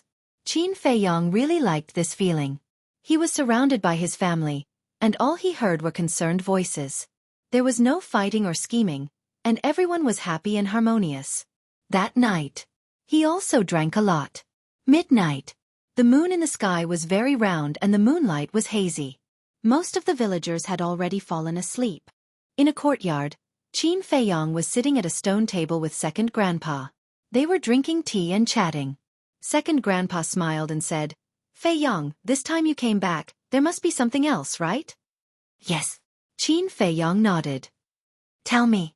Second grandpa said. Qin Feiyong immediately told second grandpa about the 10 types of pill fire and Lu Xingchen's scheme in detail. After listening, second grandpa lowered his head and fell into deep thought. Qin Feiyong did not say anything to disturb him. After a long time, second grandpa's eyes flashed. He looked up at Qin Feiyong and said, "You killed Ren Duxing and severely damaged the Mu family of the Forgotten Continent. Even so, Lu Xingchen still did not do anything to you. It can be seen that he has a big plan." Qin Feiyong nodded. Second grandpa was silent for a moment. He sighed and said, "I know what you mean. You want to beat him at his own game and kill Lu Xingchen to get rid of this disaster. But Feiyong, I can only apologize to you." "Why?" "The last time I came, although I was accepting the inheritance, I know what happened at that time. I remember that in addition to you and third grandpa, there were 10 false gods at that time. With such a powerful lineup, I really don't understand. What are you still afraid of?" Qin Feiyong said. "Some things are far more complicated than you think. Although I don't know the background of the Mu family, I'm sure it's not that simple." Second grandpa said. Qin Feiyong frowned and said, "You mean that in addition to Mu Chongyun and Mu Chongfeng, the Mu family is hiding other false gods?" "That's inevitable. After all, even my Lu family has so many false gods, let alone the ambitious Mu family. However, the Mu family is not the reason why I'm afraid," second grandpa said with a trace of bitterness. "Then what is the reason?" Qin Feiyong asked. "I can't tell you now. I can only tell you this. Although I also want to enter the miracle site, I can't go. Not only can I not go, but your third grandpa and the 10 false gods that you know can't go either. To be exact, the false gods of our Lu family can't leave the great Qin Empire." Second grandpa sighed, his old face full of disappointment. "Why is that?" Qin Feiyong looked at second grandpa in confusion. This answer was completely out of his expectations. "You will understand in the future. However, although we can't go, your cousin can. Because now, except for our own people, no one knows that he has broken through to the false god realm. I believe that with your cousin's strength and wisdom, he will definitely be able to help you in the miracle site," second grandpa said with a smile. "As you wish." Qin Feiyong sighed and did not force him to answer. Second grandpa looked at Qin Feiyong deeply and said with a smile, "It's already very late, go and rest." "Okay." Qin Feiyong nodded and then walked to the wooden building. But suddenly, he stopped and turned to look at second grandpa and asked, "What about my grandfather? Why didn't he come to see me when I came back this time?" Second grandpa's hands, which were hidden in his sleeves, suddenly clenched. There was a hint of murderous intent in the depths of his eyes. But Qin Feiyong did not notice any of this, because second grandpa hid it very well. However, seeing that second grandpa did not speak for a long time, Qin Feiyong gradually felt uneasy and asked, "Did something happen to grandpa?" "No. Your grandfather is so powerful. How could something happen to him?" second grandpa hurriedly said. Qin Feiyong said, "Then why don't you tell me where he is now? Your grandfather is in seclusion. Even I can't see him, let alone you. But don't worry, when he comes out, he will definitely see you immediately," second grandpa said with a smile. "I hope so." Qin Feiyong sighed. With a heart full of disappointment, He turned and entered the wooden building. His thin back seemed particularly disappointed. Big brother. Tell me, how should I tell Fei Yong about this? If Fei Yong knows the truth, I think he will definitely go crazy. I really don't know what to do. Can you give me a hint? Second grandpa sat alone in the night. After watching Qin Fei Yong enter the wooden building, he looked at the night sky and muttered to himself. His expression was full of helplessness. That night. It was destined to be a sleepless night. Qin Fei Yong lay on the bed, wanting to take the opportunity to have a good sleep. But no matter what he did, he could not fall asleep. Therefore, before dawn, he got up and walked aimlessly in the village. Everything in the village was no different from an ordinary village. If someone who did not know came here, they would definitely think that this was a village where ordinary people lived. There was simplicity in the tranquility. After walking around the village alone, Qin Fei Yong stood at the entrance of the village. He did not know where to go next. His heart was very confused. He glanced at the mountain range outside the village.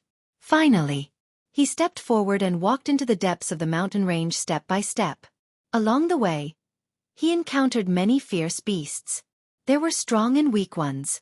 But these fierce beasts were very docile, just watching him from afar. Gradually, the horizon was white.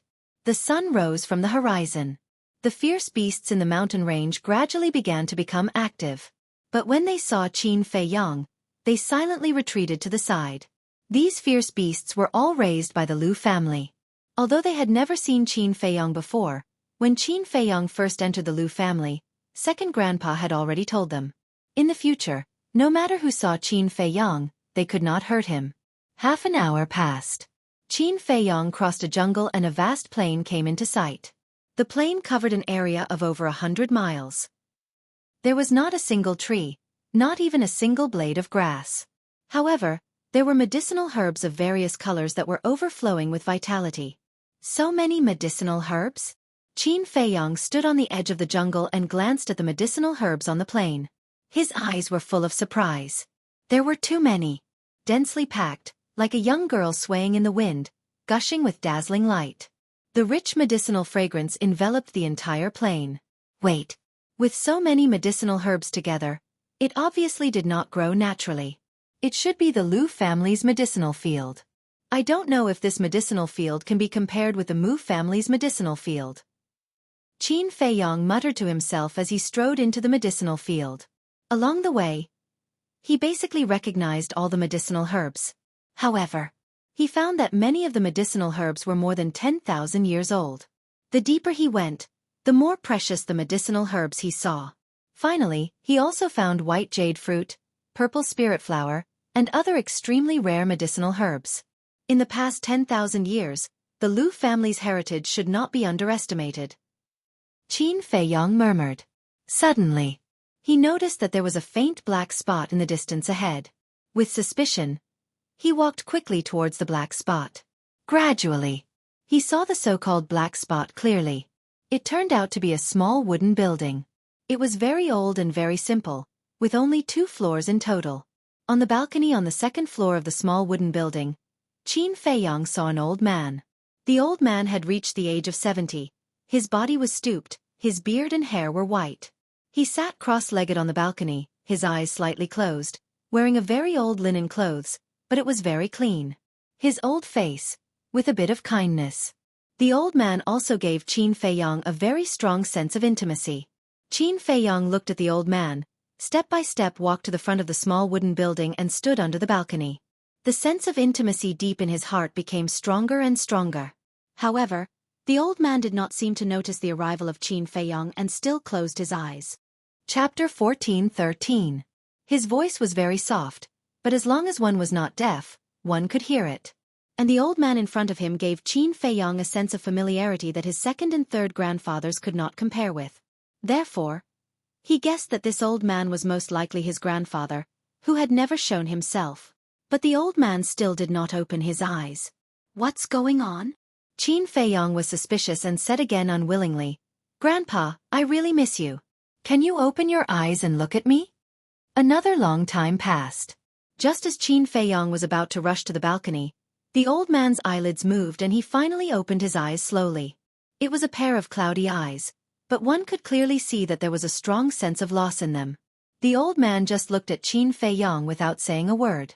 Qin Feiyong urged, "Answer me, are you my grandfather or not?" "Alas!" The old man sighed and shook his head. "I'm not your grandfather." "You're not."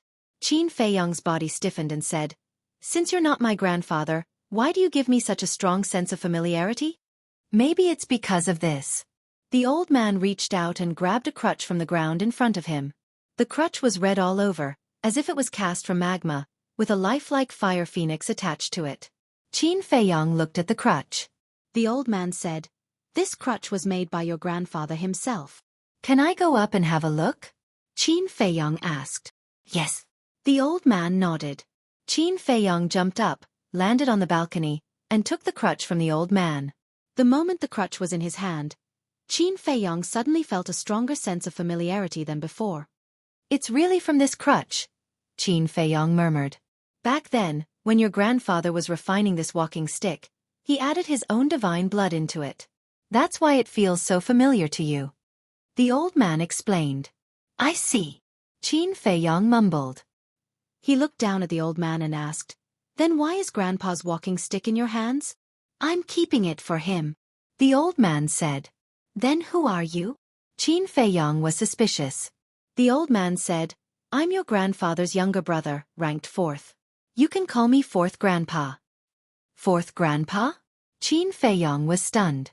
In the past, he had thought that his grandfather only had one younger brother, who was his 2nd grandpa. However, in the land of inheritance, his 3rd grandpa had suddenly appeared. And now, 4th Grandpa had popped out of nowhere? How many brothers did Grandpa have? Would another 5th Grandpa pop up in the future?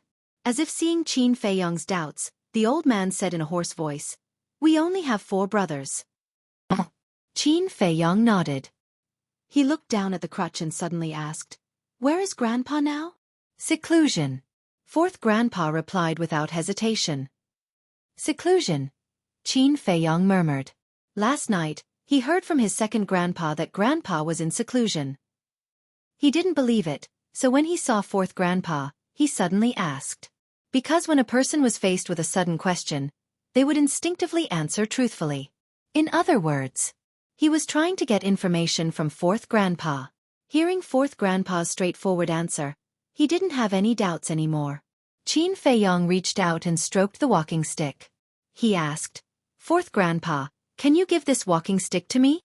"No." 4th Grandpa shook his head. He was very straightforward again. Qin Feiyong smiled helplessly. He held the walking stick with both hands and handed it to 4th Grandpa. 4th Grandpa reached out and grabbed the walking stick. He looked up at Qin Feiyong and sighed. "We can understand your feelings, but some things can't be forced." "I understand." Qin Feiyong nodded. "It's good that you understand," 4th Grandpa said lightly. Then he asked, "When I saw you enter the herbal field just now, you looked very confused. Were you thinking about something?" Compared with 2nd Grandpa and 3rd Grandpa, 4th Grandpa's character was a little cold. "You knew I entered the herbal field?" Qin Feiyong was surprised. "Of course. As long as someone enters the herbal field, I can sense it immediately," 4th Grandpa said. "Then why did you pretend you didn't see it just now?" Qin Feiyong was quite unhappy, but he didn't dare to say it out loud. He nodded and said, "I was thinking about something. This time I came to the Liu family, I thought I could find the answer in my heart, and I also thought I could see Grandpa. But in the end, I didn't get anything. This makes me very confused. There are a lot of helpless things in this world. Why do you have to be so persistent? Follow your own heart. Do what you should do. Thinking about something you can't figure out will only add to your troubles," 4th Grandpa said. "Add to your troubles. Follow your own heart," Qin Feiyong murmured. Suddenly, he came to his senses. He bowed and said, "Thank you for your advice, 4th Grandpa. Go. Your life has just begun. The road ahead is very long. Do whatever you want to do. Don't leave yourself any regrets," 4th Grandpa said with a smile. This was the first time he smiled since he met Qin Feiyong. "Yes," Qin Feiyong replied with a bow. Then he turned into a stream of light and flew toward the village. "What a smart boy. If second brother hadn't sent me a message in advance last night and told me clearly, I might have spilled the beans when he suddenly asked me such a question. Looking at Qin Feiyong's back, fourth grandpa shook his head and murmured. Then he closed his eyes again and entered the state of meditation. When Qin Feiyong returned to the village, the sun had risen high in the sky. Most of the villagers had also gotten up. The old people gathered in twos and threes to exercise. The children also faced the morning sun and breathed in the vitality. Smoke rose in spirals over the entire village, presenting a peaceful scene. Feiyong, good morning. Where did you come from? Didn't you sleep last night? When he passed by the village entrance, several burly men who went out to do farm work greeted Qin Feiyong with a smile. They were very friendly. Yes, I slept. But I woke up early in the morning. Seeing that no one was up, I went to the nearby mountains for a walk. Qin Feiyong said with a smile. It seems that you haven't gotten used to our life here. Let me tell you, in our place, whether adults or children, basically sleep and rest every night. Yes, what is the purpose of living in this world? Isn't it to enjoy life? Why do you have to suffer for the pursuit of cultivation? You've just arrived. You certainly can't understand. After waiting for a long time, you'll gradually get used to it. All right, let's not talk about it. We're going to work. There's still a large wheat field to weed. Let's drink together tonight. The burly men sighed and smiled at Qin Feiyong. Then they carried their hoes and walked towards the wheat field in the distance. Qin Feiyong's eyes were filled with envy as he looked at Xueqi and the others. Although they were burly men, their cultivation wasn't weak. 2 of them were 8-star combat emperors and 4 were 7-star combat emperors. In the outside world, such a cultivation level was enough to dominate a region. But these people lived the lives of ordinary people. Every day, they ate, slept, and did farm work. They even enjoyed it. Frankly speaking, even Qin Feiyong felt inferior to such an indifferent state of mind. Shaking his head, Qin Feiyong turned around and entered the village. When a woman saw Qin Feiyong, she waved her hand from afar and said, Feiyong, I just made breakfast. Come and have some. Thank you, Auntie. Second grandpa is still waiting for me at home. I'll visit your house when I'm free. Qin Feiyong smiled. Okay, come over any time. The woman nodded. Feiyong, come. These are freshly steamed meat buns. Take a few and try them. There's also soy milk. I made it myself. I also have freshly baked old mantou. Take a few and try them too. The villagers were too enthusiastic. Qin Feiyong almost couldn't handle it. However, looking at the smiling faces full of care, his heart felt very warm. This was what family was. Those hypocritical people in the imperial palace, compared to the people here, were simply not worth shit. Soon, he returned to the courtyard. Second grandpa had already woken up and personally prepared breakfast for Qin Feiyong. 2 bowls of millet porridge, 2 portions of stir-fried vegetables, and a plate of kimchi. It was very simple. But it was very warm. The taste was also ordinary, but Qin Feiyong ate it. It was very delicious. Seeing Qin Feiyong eating with relish, second grandpa was also full of smiles and asked, Feiyong, how long are you going to stay this time? Qin Feiyong's arm slightly paused and said, I'll leave tomorrow. So soon? Isn't there still 5 or 6 days before the miracle opens? Second grandpa asked. Qin Feiyong finished the millet porridge in the bowl in one breath, put down the bowl and chopsticks, wiped his mouth, and then looked up at the village and the villagers with a trace of reluctance in his eyes. After a while, Qin Feiyong withdrew his gaze and sighed. I also want to stay here, but there are some things that I have to do. Second grandpa fell silent. Qin Feiyong smiled and said, but when I have time in the future, I will come back. At that time, don't think I'm annoying. What are you talking about? I can't wait to like it. Second grandpa glared at him.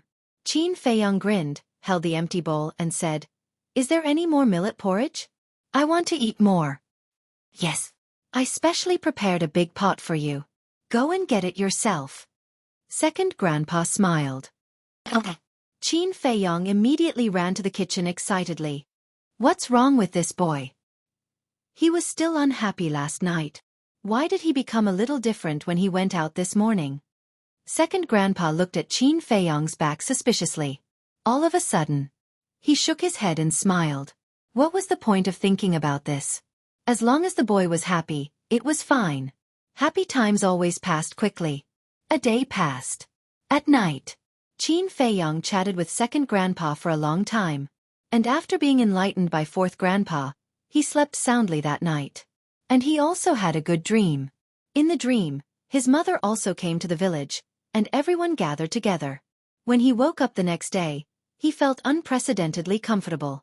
Second grandpa knew that Qin Feiyang was going to leave, so he got up very early and prepared a sumptuous breakfast for Qin Feiyang. Qin Feiyang also didn't leave anything behind. What was to come would come, and what was to go would go. After helping second grandpa clean up the dishes, Qin Feiyang suppressed the reluctance in his heart and said goodbye to him. Second grandpa didn't say much. He only said 2 sentences. The first sentence was, "Take care." The second sentence was, "Take care of Lu Zheng." Chapter 14:14. To the west of the village, more than 2,000 miles away, there was a dense jungle. However, there was not a single beast in the jungle. It was dead silent. Swoosh. But suddenly, a piercing sound could be heard. A young man in white entered the sky above the jungle. It was Qin Feiyang. As soon as he arrived at the sky above the jungle, Qin Feiyang felt that something was wrong. Not only were there no beasts in the jungle, there was not even a flying insect. Moreover, there was a stench in the air. But it was very faint. Qin Feiyang was unable to distinguish what was emitting the smell for a while. He continued to fly forward. The trees here were very thick. There were even some ancient trees that could not be surrounded by more than a dozen people holding hands. The thick vines were like horned dragons, and they were filled with a vigorous aura. But that stench was getting more and more obvious. Qin Feiyang gradually frowned. This stench made him suddenly think of something. Feces. The deeper he went into the jungle, the stronger the stench was. It was simply disgusting. Finally, Qin Feiyang could not help but cover his nose, hold his breath and murmured, "Did I come to the wrong place? But the devil cliff that second grandpa said is in this direction." He was a little puzzled. Soon, he went deep into the jungle for dozens of miles. Suddenly, a giant mountain came into sight. The giant mountain was more than 10,000 feet high. It was completely black. There were no plants on it. It was completely bare. And under the giant mountain, there was an ancient and dilapidated stone tablet. There were 3 bold words engraved on the tablet. Devil Cliff. This is Devil Cliff? Qin Feiyang was slightly stunned. He raised his head and glanced at the giant mountain. He slowly discovered that the pungent stench actually came from Devil Cliff. Swoosh. When Qin Feiyang approached Devil Cliff, the stench was simply overwhelming. Even the smell was crazily drilling into his pores. What exactly is this thing? Qin Feiyang was puzzled. He slowly approached Devil Cliff. Soon, he discovered that the entire surface of Devil Cliff was covered with a layer of sticky stuff. What is this? Qin Feiyang frowned. However, when he was about to reach the Devil's Cliff, his expression changed. He quickly stopped and retreated. That sticky thing was actually feces.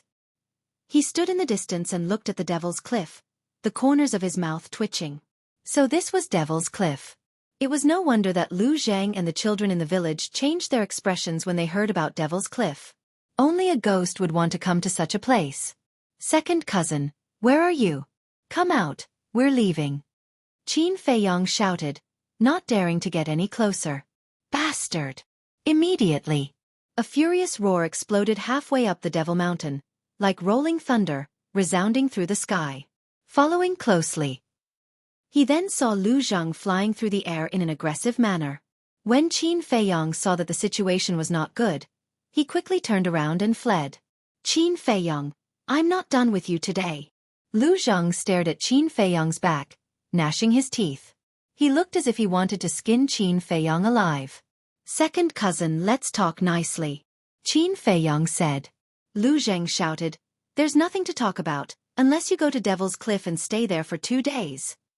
I won't do it. Qin Feiyang pursed his lips. If he had known in advance that Devil's Cliff was such a place, he would not have come even if he was beaten to death. Lu Zhang suddenly burned with anger and shouted, you also know that this is not a place for people to stay, then why did you cheat me? I didn't know. Qin Feiyong smiled apologetically. Is not knowing a reason? How can there be such a good thing in the world? Lu Zheng angrily chased after Qin Feiyong. Qin Feiyong did not fight back. He fled without looking back. On one hand, it was because he was in the wrong. On the other hand, it was because Lu Zheng also had a stench on him. The two of them chased one after the other. After about an hour, a vast sea came into sight. The Lu family was in the Reincarnation Sea. This was just a very big island. Qin Feiyong looked at the sea and frowned. Although he had not entered the sea, he could already feel the terrifying aura. And these auras were basically from 9-star combat emperors. It could be seen that the sea ahead was definitely not a place where ordinary people could set foot. Whoosh! He slammed on the brakes and stopped in the void. He turned around and looked at Lu Zheng. He said angrily, "Are you done yet?" If his second grandpa had not asked him to bring Lu Zheng along, he would not have bothered to take so long. "I'm not done." Lu Zheng rushed toward Qin Feiyong with monstrous anger. "The morning court in the throne room has already begun. I don't have time to mess around with you now. If you continue to pester me like this, don't blame me for being rude." Qin Feiyong covered his nose and raised his eyebrows. Lu Zheng had stayed on the Devil's Cliff for 2 days. He really smelled like a pile of feces. Seeing Qin Feiyong cover his nose, Lu Zheng was undoubtedly even more annoyed and almost lost his mind. Boom! Qin Feiyong did not waste any more words. His emperor's aura rolled out and directly sent Lu Zheng flying. He said, "When you calm down, come to the Imperial Palace to find me." After that, Qin Feiyong then opened the teleportation gate and rushed in without looking back. "Don't go!" Lu Zheng roared and immediately rushed toward the portal. Boom! But just as he was about to reach the portal, a surge of purple gold dragon chi roared out of the portal like a tide. Lu Zheng was blasted away again. When he stabilized his body and rushed toward the portal again, the portal had already dissipated. "Bastard, I won't let you go!" Lu Zheng roared again and again. He was so angry that the sea beasts in the sea ahead were frightened. The Imperial Palace. Civil and military officials, as well as the marquises, gathered in the throne room. But at this moment, the entire throne room was dead silent.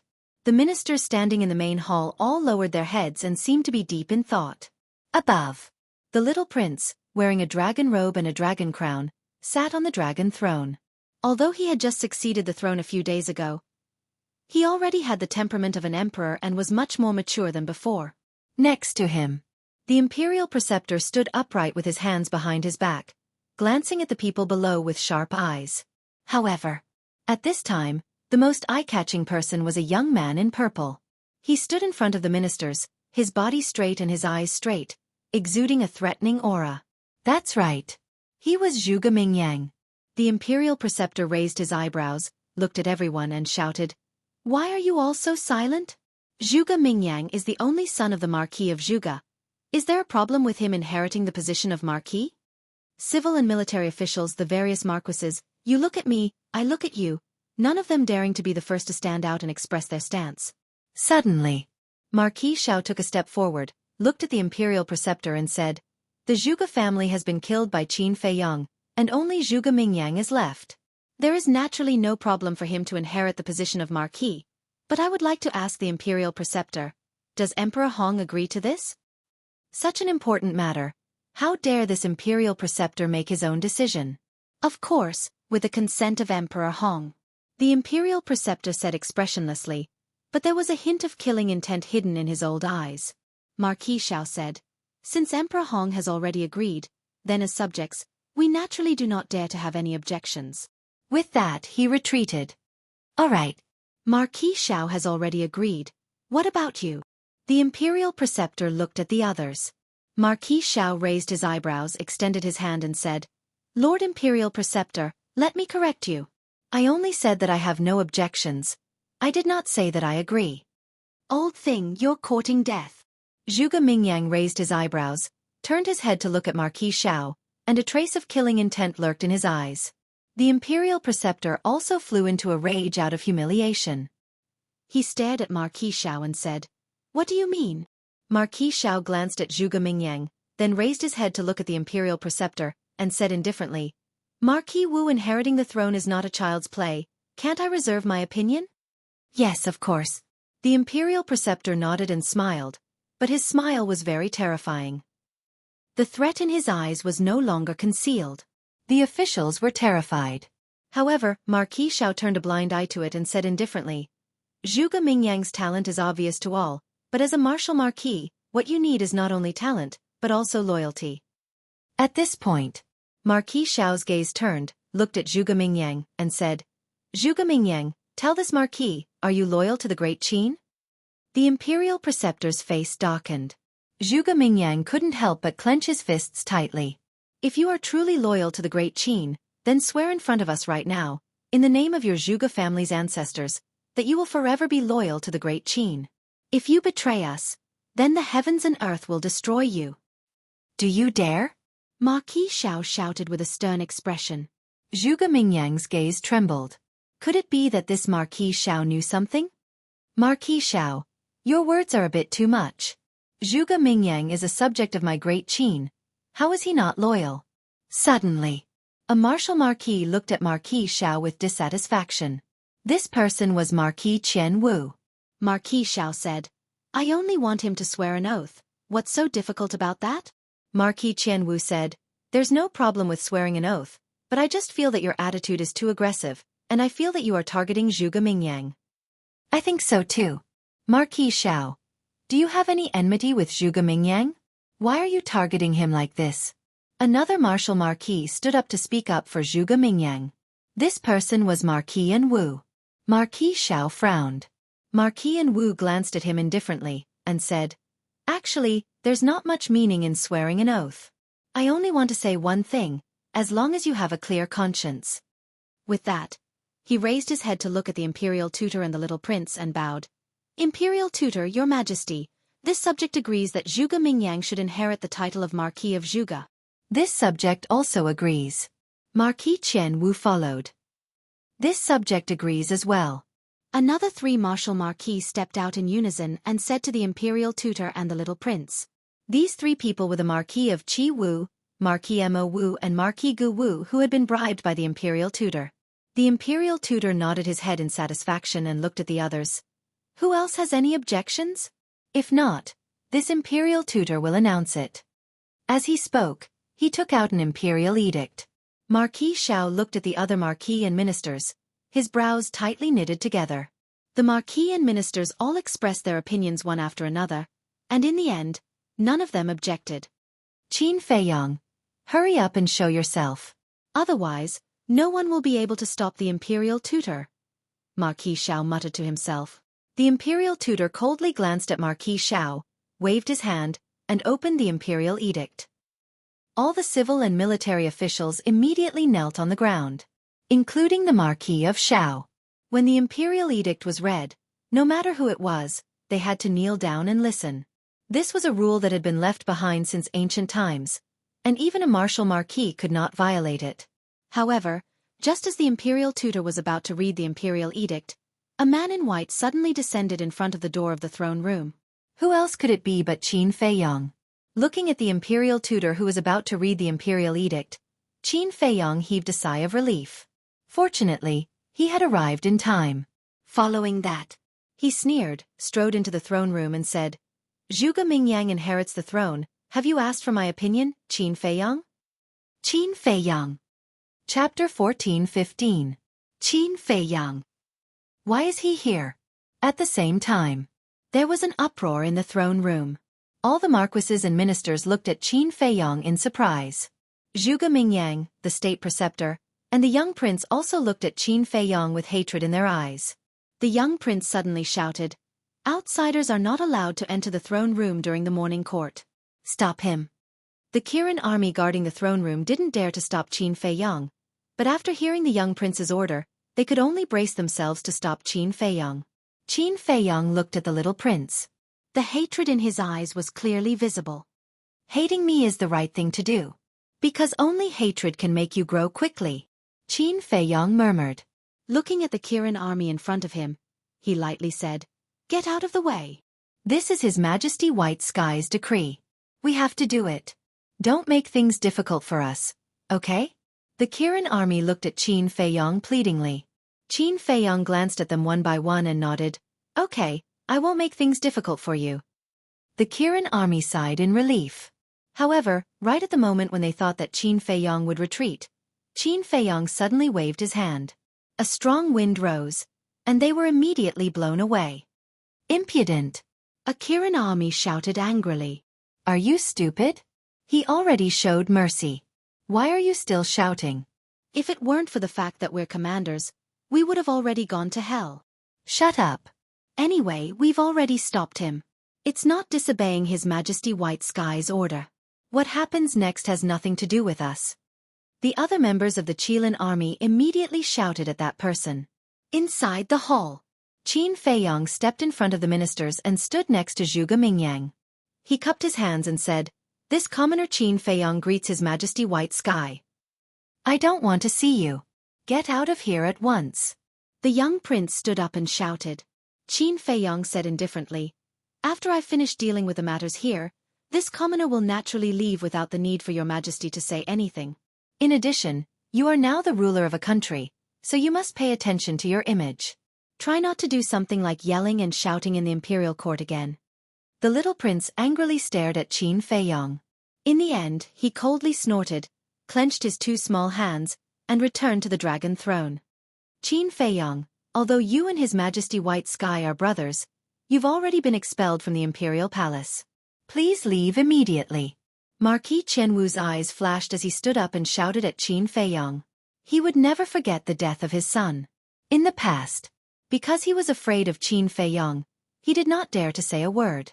But now, with the imperial tutor, a peak false god, supporting him, he was no longer afraid. Qin Feiyong raised his eyebrows and turned to look at Marquis Qianwu with a playful look in his eyes. Did I say something wrong? This is the most sacred throne room. How can a commoner like you barge in? Marquis Qianwu coldly shouted, then looked at the ministers around him and said, All of you tell me, am I right? Obviously, he was fanning the flames. But the result disappointed Marquis Qianwu. No one present dared to say a word. Even Marquis An Wu, Marquis Mo Wu, Marquis Ge Wu, and Marquis Qi Wu, who were in the same camp as him, remained silent. Qin Feiyong laughed in ridicule, looked at the ministers and said, There's something I suddenly forgot. Can any of you remind me, how many times have I destroyed the throne room? Everyone's heart trembled. From his tone, was he going to destroy the throne room again? If it was anyone else, they would definitely not think so. Because no one dared to be impudent in the throne room. But Qin Feiyong was a person who could not be treated with ordinary eyes. Qin Feiyong looked at Marquis Qianwu and sneered. I even dared to destroy the throne room. Do you think I would be afraid of you fanning the flames here? Marquis Qianwu's expression froze. The imperial tutor suppressed his anger and said in a deep voice, Qin Feiyong, what exactly do you want? Qin Feiyong smiled faintly, looked at the imperial tutor and said, Last night, the ancestor gave me a dream. Do you know what it was? The imperial tutor raised his eyebrows. The ancestor told me two things. The first is about Zhuge Mingyang inheriting the marquis title. The ancestor said that this Zhuge Mingyang has disloyalty to the great Qin and cannot be allowed to inherit the marquis title. Qin Feiyong chuckled. Ridiculous. Let's not talk about whether your dream is real or not, just your words are not credible. The imperial tutor sneered. Of course my words are not credible. However, I wonder if Lord Imperial Tutor still remembers that I told you that I have a recording of your conversation with the Grand Valley Master. Qin Feiyong teased. The Imperial Tutor's pupils constricted as he sent a voice transmission. Don't think that you can threaten me with that recording? Did I threaten you? Qin Feiyong asked back. If that's not a threat, then what is? The Imperial Tutor said angrily. Qin Feiyong laughed. I just want you to understand a principle. As long as I, Qin Feiyong, am here, you can't do whatever you want. The Imperial Tutor clenched his fists. Qin Feiyong smiled faintly, turned to look at the officials, and said, Everyone must be thinking, isn't it just a dream? What is there to believe? But I want to tell you that this is a dream from the ancestor. Even if it is not credible, you have to consider it carefully. Ridiculous. This is too ridiculous. Marquis Qianwu roared with righteous indignation. Qin Feiyong changed the topic and said angrily, You even dare to question the ancestor blaspheme, are you courting death? Marquis Qianwu's body trembled, this was a serious crime, and hurriedly said, I don't dare to blaspheme the previous emperor, but who knows if your dream is real or fake? Only I know about dreams. Of course I can't verify whether it is real or fake. But we don't know if Zhuge Mingyang has any disloyalty. Therefore, I suggest that Zhuge Mingyang's succession of the marquis title be postponed for the time being. I wonder if anyone has any objections. If there is, don't hesitate to say it. After all, I, Qin Feiyong, am a very democratic person. I respect everyone's opinion. Qin Feiyong said with a smile. Democracy? Respect. Hearing this, many people snorted in their hearts, but no one dared to show it. Because they didn't want to follow in the footsteps of the Zhuge family. Zhuge Mingyang could no longer hold back the anger in his heart. He stared at Qin Feiyong and roared, Don't go too far. How can such a kind person like me bully you? I'm doing this for the sake of the great Qin, and for your own good. Because everyone is now wondering if you have any ulterior motives. So I have to investigate as soon as possible and prove your innocence. Moreover, if you really don't have any disloyalty, then the marquis title will be yours sooner or later. What are you afraid of? Qin Feiyong teased. Zhuge Mingyang said angrily, Who said I'm afraid? You're just spouting nonsense. Qin Feiyong laughed.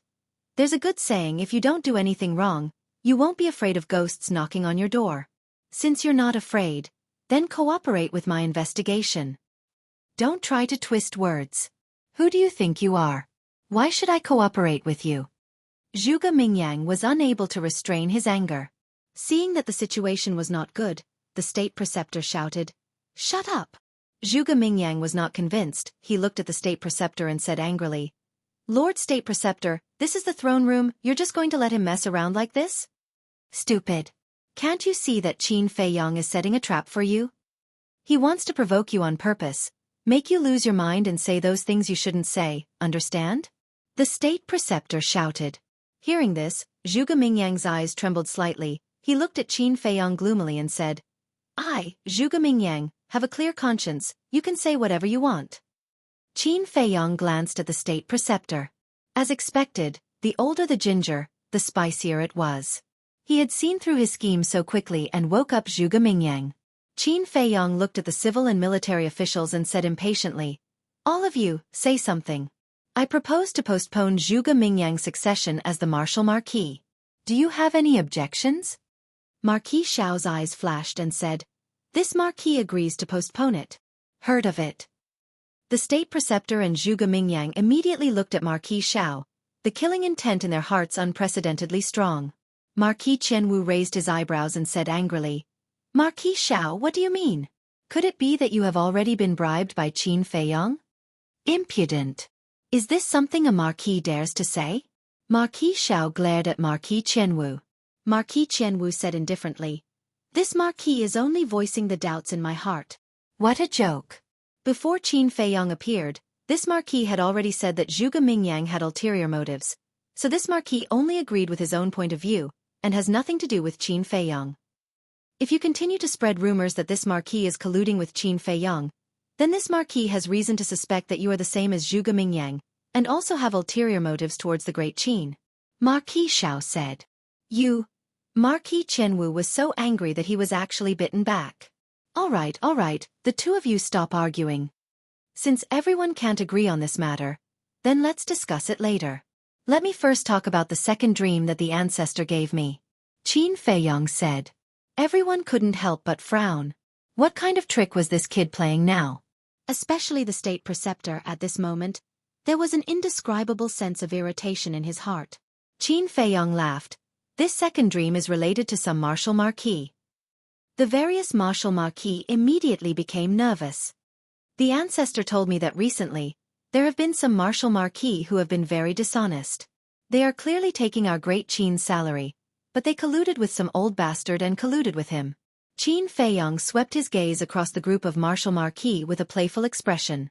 The group of martial marquis, other than Marquis Xiao, were all somewhat flustered. Because they all knew who the old bastard Qin Feiyong was talking about was. And during this period of time, they had more or less interacted with the state preceptor. Of course. The ones who were the most flustered were Marquis Qianwu and the other four, because they had already sided with the state preceptor. Marquis Xiao glanced at the state preceptor, and a cold smile flashed across his eyes. Looking at Qin Feiyang, he pretended to be confused and said, "Qin Feiyang, can you speak more clearly? We don't understand." "All right. I'll make it clearer. As a martial marquis of the great Qin Empire, who should you be loyal to? Naturally, you should be loyal to the great Qin and His Majesty the White Sky.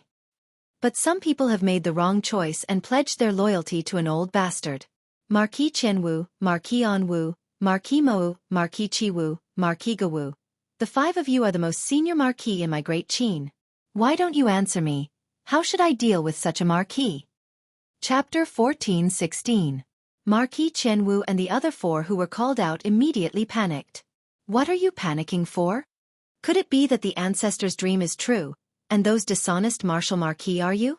Qin Feiyang looked at the five of them suspiciously. "Don't spout nonsense. Our loyalty to great Qin, to His Majesty White Sky, is witnessed by the heavens and earth." The five of them glared at Qin Feiyang angrily and said. Qin Feiyang said impatiently, "Then tell me, how should we deal with those martial marquis who are not loyal to great Qin and His Majesty White Sky?" Marquis Qianwu said, "If there really is such a person, he should immediately be stripped of his position as a martial marquis." "Wrong." Qin Feiyang shook his head. "What's wrong?" Marquis Qianwu frowned. "Towards these disloyal and unjust martial marquis, only by killing them without mercy will we be able to uphold the imperial court and enforce the law." Qin Feiyang said word by word, killing intent surging in his eyes. Before he could finish, Thunder Leopard, Seahorse, Seal, Wang Yongfeng, and Wang Yishan appeared out of thin air. Impudent! The imperial tutor had always been paying attention to Qin Feiyang. Because he knew that Qin Feiyang would definitely cause a ruckus today, so when he saw Thunder Leopard, the other two beasts, and Wang Yishan appear, he realized that something was wrong and immediately attacked Qin Feiyang.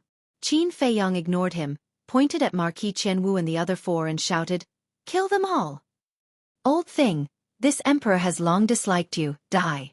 Lei Bao looked at Marquis Qianwu and laughed, then turned into a bolt of lightning and flew over like lightning. Seahorse, Wang Yishan, and Wang Yongfeng also immediately charged towards Marquis Anwu and the other three. Seeing this situation, the other marquis, ministers, and Zhuge Mingyang all ran outside as if they were running for their lives. Marquis Qianwu and the other four also wanted to escape. But would Thunder Leopard, the other two beasts, and Wang Yongfeng give them a chance? Obviously not. "Lord Imperial Tutor, save us." The five of them desperately called for help from the Imperial Tutor. The state preceptor rushed towards Qin Feiyang and roared, "Tell them to stop, or don't blame me for being merciless." Whoosh! But suddenly, an old figure appeared in front of the Imperial Tutor without any warning. It was Old Man Qin. As soon as Old Man Qin appeared, he struck out with his palm. The Imperial Preceptor was caught off guard. Even though his cultivation was higher than Old Man Qin's, he still suffered a great loss.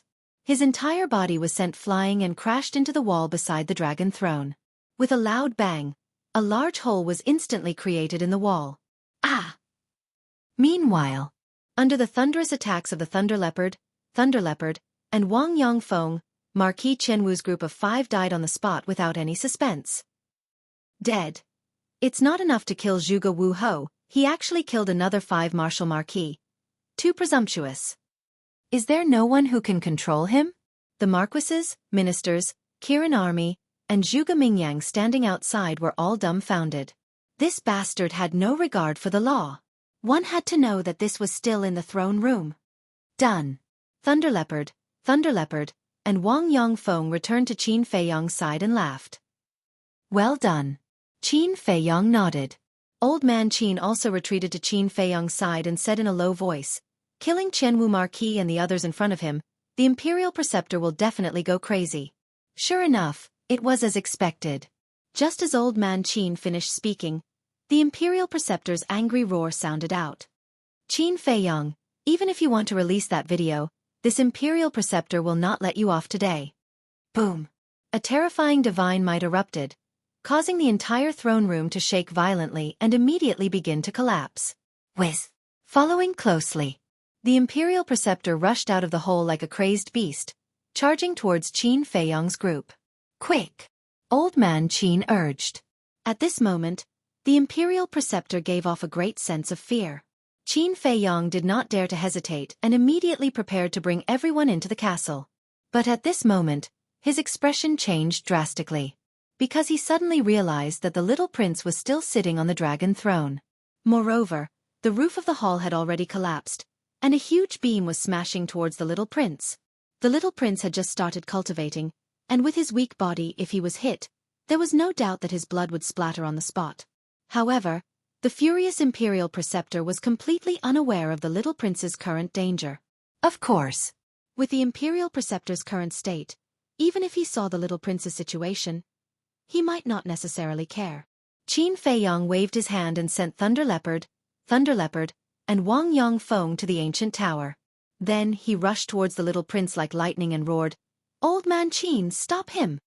Qin Feiyong's sudden action puzzled Old Man Qin. But when he saw the little prince, he immediately understood and immediately rushed towards the Imperial Preceptor. In the blink of an eye, Qin Feiyong rushed to the little prince's side and smashed the beam with his palm. He lowered his head and glared at the little prince, shouting, "Why didn't you leave just now? Do you want to die?"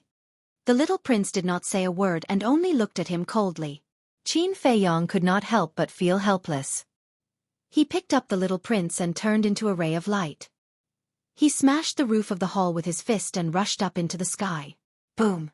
The divine might of Old Man Qin and the Imperial Preceptor shocked everyone. Figures continued to soar into the sky and looked towards the Imperial Palace. It's Qin Feiyong. What is he doing? Did he kidnap Emperor Hao Tian? Heavens, what is he trying to do? No matter what, Emperor Hao Tian is still his younger brother. How can he be so heartless? Looking at the little prince in Qin Feiyong's hand, everyone immediately roared with righteous indignation. It's the young lord. He really has broken through to the 4-star combat emperor realm. Damn it, this speed is too heaven-defying. At the same time, among the crowd, there were 8 young men and women. It was Wang Zicheng and the others. At this moment, they looked at Qin Feiyong from afar with disbelief. After the 2 continents were connected, there were now many people from the Forgotten Continent in the Imperial City. Of course, in the Central Divine Kingdom's Divine City, there were also many people from Great Qin. It's really Qin Feiyong. This bastard is indeed a star of calamity. Wherever he goes, he brings disaster. However, I'm afraid he won't be able to escape this time. Is there even a need to say that? The Mu family, the main pagoda, Great Qin, and the mysterious madam are all looking for him. When they receive the news and rush over, even if this bastard has heaven-defying abilities, only death awaits him. Everyone was discussing. No matter if it was Great Qin's people or Forgotten Continent's people, they all had a gloating attitude. However, Qin Feiyong did not have the time to care about all of this. He looked nervously at the Imperial Palace below. Boom! Suddenly, Old Man Qin flew out of the throne room like a meteor and smashed into a large hall several li away. Following a loud explosion, a huge crater appeared in the ground. The surrounding palaces also collapsed one after another. Countless palace maids and eunuchs were affected. Qin Feiyong's heart sank. He did not expect old Qin to be injured so easily by the imperial tutor. The gap between the peak of the semi-divinity realm and the semi-divinity realm was too big. Qin Feiyong, you son of a bitch, I'll definitely kill you today. Following a furious roar, the imperial tutor rushed into the sky with a monstrous aura. Boom! The shattered imperial palace also completely collapsed, turning into ruins. The throne room was once again destroyed because of Qin Feiyong. Can't that bastard stop for a bit? Isn't that right? It was fine in the past because there were no people from the Forgotten Continent. However, with so many outsiders watching, isn't he embarrassing Great Qin? Don't wash your dirty linen in public. He's really embarrassing us. Everyone was indignant, and their expressions were filled with disgust for Qin Feiyong. However, why did Qin Feiyong do this? Wasn't it to protect Great Qin and them? They did not know anything, so what right did they have to criticize Qin Feiyong? I didn't expect young master's situation to be so bad in Great Qin. Yeah. It's worse than when he was on the Forgotten Continent. It's really hard on him.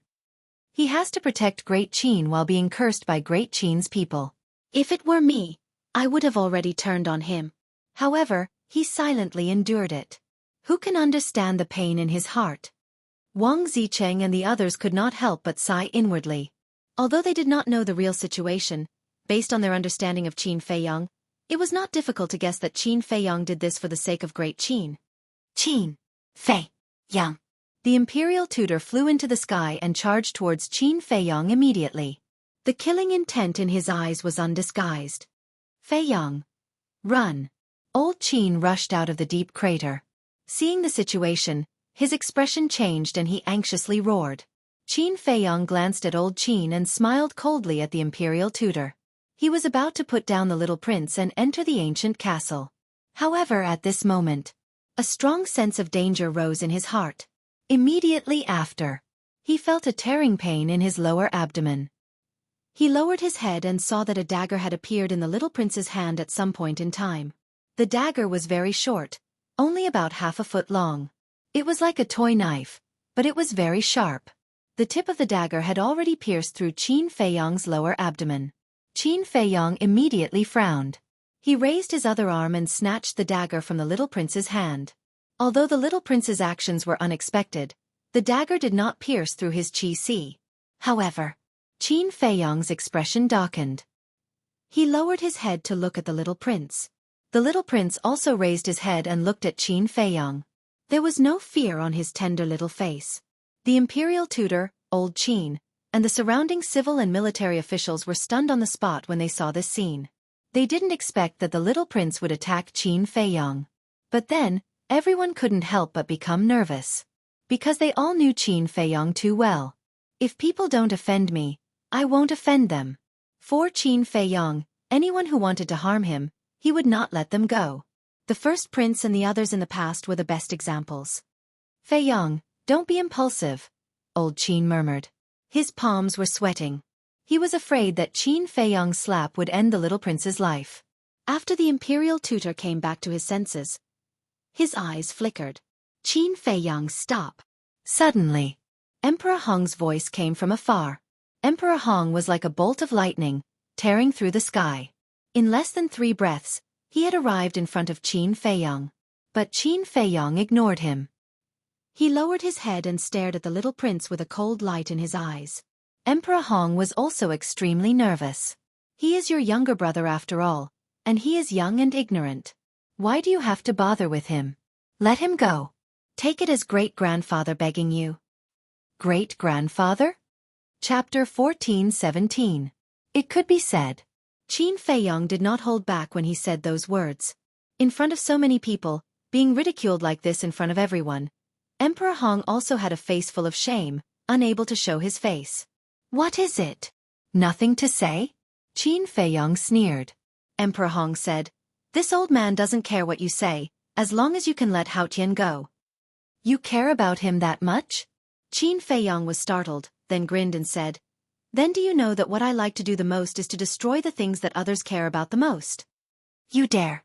Emperor Hong immediately glared at him. Do you think I don't dare? Qin Feiyang chuckled, playing with the dagger that the little prince had used to attack him. The sharp blade gleamed with a cold light. Emperor Hong's body and mind tightened, and he hurriedly said, "Don't hurt him, this old man. I beg you." Qin Feiyang was stunned and said, "What did you say? Say it again, I didn't hear it clearly just now." Emperor Hong stared at Qin Feiyang, clenched his fists and gritted his teeth. "This old man begs you." Haha. Qin Feiyang laughed out loud. He actually put down his pride to beg him? If it was in private, with only the 2 of them, it would be fine. But now, there were a lot of people looking at them. Wasn't this old fellow afraid that he would become the laughingstock of everyone in the future? I beg you. Emperor Hong opened his mouth again. His eyes bloodshot. As the son of the Qin emperor, and also the second-generation emperor who ruled the Great Qin, he was also Qin Feiyang's great-grandfather. But now, he was so humble in front of Qin Feiyang.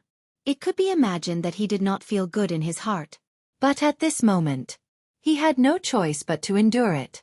Originally, I was quite angry, but looking at your funny face, I feel much better. All right, Seeing that you are so sincere, I will return the little prince to you. But I have a condition, Qin Feiyang said. Speak. Emperor Hong said. Before entering the divine site, you and the imperial advisor are not allowed to do anything to me or the people around me. As Qin Feiyang spoke, he pointed to old man Qin in the distance and added, including him. Lord Emperor Hong, you can't agree to it. The imperial preceptor's expression changed as he hurriedly said. If you don't agree to his conditions, do you have any other way to save Hao Yan from him? Emperor Hong was inwardly vexed. Looking at Qin Feiyang, he nodded and said, this old man promises you. Don't go back on your word. Qin Feiyang said. Emperor Hong said in a deep voice, with so many people watching and listening, this old man can't afford to lose this face. That's true. Qin Feiyang nodded. He lowered his head to look at the little prince and said, grow up quickly because with your current ability, you can't even get close to me, let alone avenge your mother. One day, I will personally send you to hell. The little prince enunciated each word clearly. Your courage is commendable, but it depends on whether or not you have the strength. Qin Feiyang laughed disdainfully, then picked up the little prince and threw him to Emperor Hong. Emperor Hong hurriedly extended his hands and caught the little prince. He asked with concern, are you all right, child? I'm fine. The little prince shook his head. It's good that you're fine. Emperor Hong heaved a sigh of relief. With a light wave of his hand, the little prince landed safely on the ground. A group of Kirin army immediately surrounded him and carefully protected him. The imperial preceptor looked at Emperor Hong and said, my lord, you have to think twice. Not only did he kidnap the little prince, he also killed 5 martial marquis in the imperial court. Kidnap? Qin Feiyang laughed coldly, looked at the imperial preceptor and said, if I hadn't saved him, he would have been smashed to death by the beam. I would like to ask, what were you doing at that time? Have you ever worried about his safety? That was also caused by you. If you didn't have people kill Qianwu Marquis and the others, would imperial preceptor be so angry? To the point of losing his mind? The imperial preceptor coldly snorted. Qin Feiyang said, so to say, saving him is still my fault? The imperial preceptor laughed sinisterly. It was your fault to begin with. Emperor Hong asked, which martial marquis did he kill? The imperial preceptor looked at Emperor Hong and said truthfully, Qianwu Marquis, Anwu Marquis, Amo Wu Marquis, Gu Wu Marquis, Qi Wu Marquis, all the civil and military officials can testify. How preposterous! Emperor Hong was furious.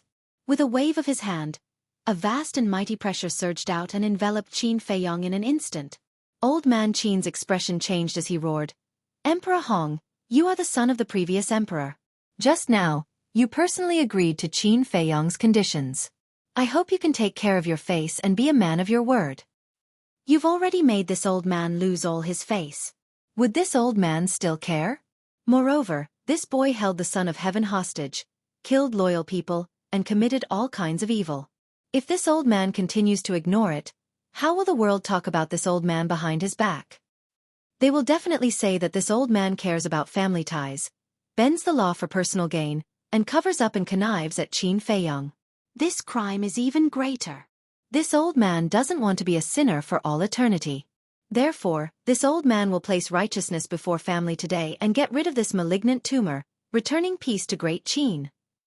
Emperor Hong said, his words righteous and awe-inspiring. Well said. The imperial preceptor praised. That's right. This kind of evil person should be eliminated as soon as possible. Lord Emperor Hong, we all support you. The entire Great Qin's people also support you. Some martial marquis also roared, filled with righteous indignation. Emperor Hong looked at them one by one, his old face full of gratification. Following that, he looked at old man Qin and shouted, did you see that? Qin Feiyang's actions these few years have long aroused public indignation. If this old man doesn't kill him today, how will I account to the world? Old man Qin lamented, Lord Emperor Hong, the older you get, the more muddle-headed you become. Preposterous, you still dare to humiliate this old man. You colluded with Qin Feiyang, plotted to usurp the throne, your crime is also unforgivable. Imperial Preceptor, immediately arrest him. If he dares to resist, execute him on the spot. Emperor Hong roared. Yes. The Imperial Preceptor responded respectfully, turned to look at Old Man Qin, and said with a cold smile, "Old man, today is your doomsday." Boom. Finished speaking. Divine might surged out, charging towards Old Man Qin. Haha. My dignified great Qin actually doesn't have a reasonable person, letting wolves rule the road, how lamentable. Great Qin is not far from destruction. Old Man Qin raised his head and laughed wildly, incomparably sorrowful. Deceiving the public with lies. Damn it! A strong killing intent flashed in the Imperial Preceptor's eyes. Bastard, this old man won't let you continue to be so insolent. Today, even if my body is smashed to pieces, this old man will drag you down to hell together. Old Man Qin smiled sinisterly, his divine might erupting with a bang, carrying a sense of determination as he faced the Imperial Preceptor. Old Man Qin, what are you going to do? Qin Feiyong said in shock and anger. Don't worry about me, if there's a chance, run away. But you have to promise me, after you become strong, you must pacify the chaos of Great Qin and protect the rivers and mountains left behind by the previous emperor. If someone dares to stir up trouble, even if it's a relative whose blood is thicker than water, please don't show mercy. Old Man Qin roared. This sentence was already very obvious. This family whose blood was thicker than water was undoubtedly referring to Emperor Hong and the emperor these people. Old Man Qin was a person who valued friendship and righteousness. To be able to make him harden his heart to say these words, it could be seen how disappointed he was with Emperor Hong at this moment. I will. Qin Feiyong said silently, then looked at Emperor Hong and said, Cancer? Righteousness over family? You're really good. Cut the crap. This old man will send you on your way now. Emperor Hong shouted coldly, took a step forward, and mercilessly slapped towards Qin Feiyong's head. On the other side, State Preceptor and Old Man Qin also collided. Old bastard, die with this old man. Old Man Qin laughed sinisterly. A destructive aura rushed out of his body, and the void immediately shattered crazily. This? State Preceptor's body stiffened, and he immediately turned around to flee, roaring, Emperor Hong, he's going to self-destruct, run! What? Self-destruct? Emperor Hong's body and mind trembled. How could he have thought that Old Man Qin would actually do such a crazy thing? False god self-destruct, even if he was a supreme existence of the peak false god realm, it would be difficult to escape death. This was not the main point. The main point was that once Old Man Qin self-destructed, the entire Imperial Palace and Imperial City would instantly be reduced to ashes. No one here would be spared, and they would all die. Old Man Qin, I'm sorry, I caused your death. If I didn't have to save the little prince, how could you fall to such a state? Qin Feiyong closed his eyes in pain, 2 drops of tears silently falling from the corner of his eyes. False god is going to self-destruct, everyone run.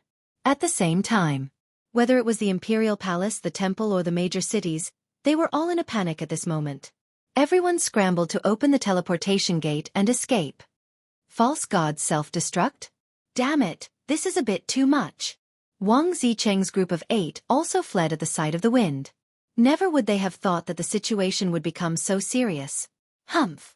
However, at this moment, above the Imperial Palace, a cold snort suddenly sounded.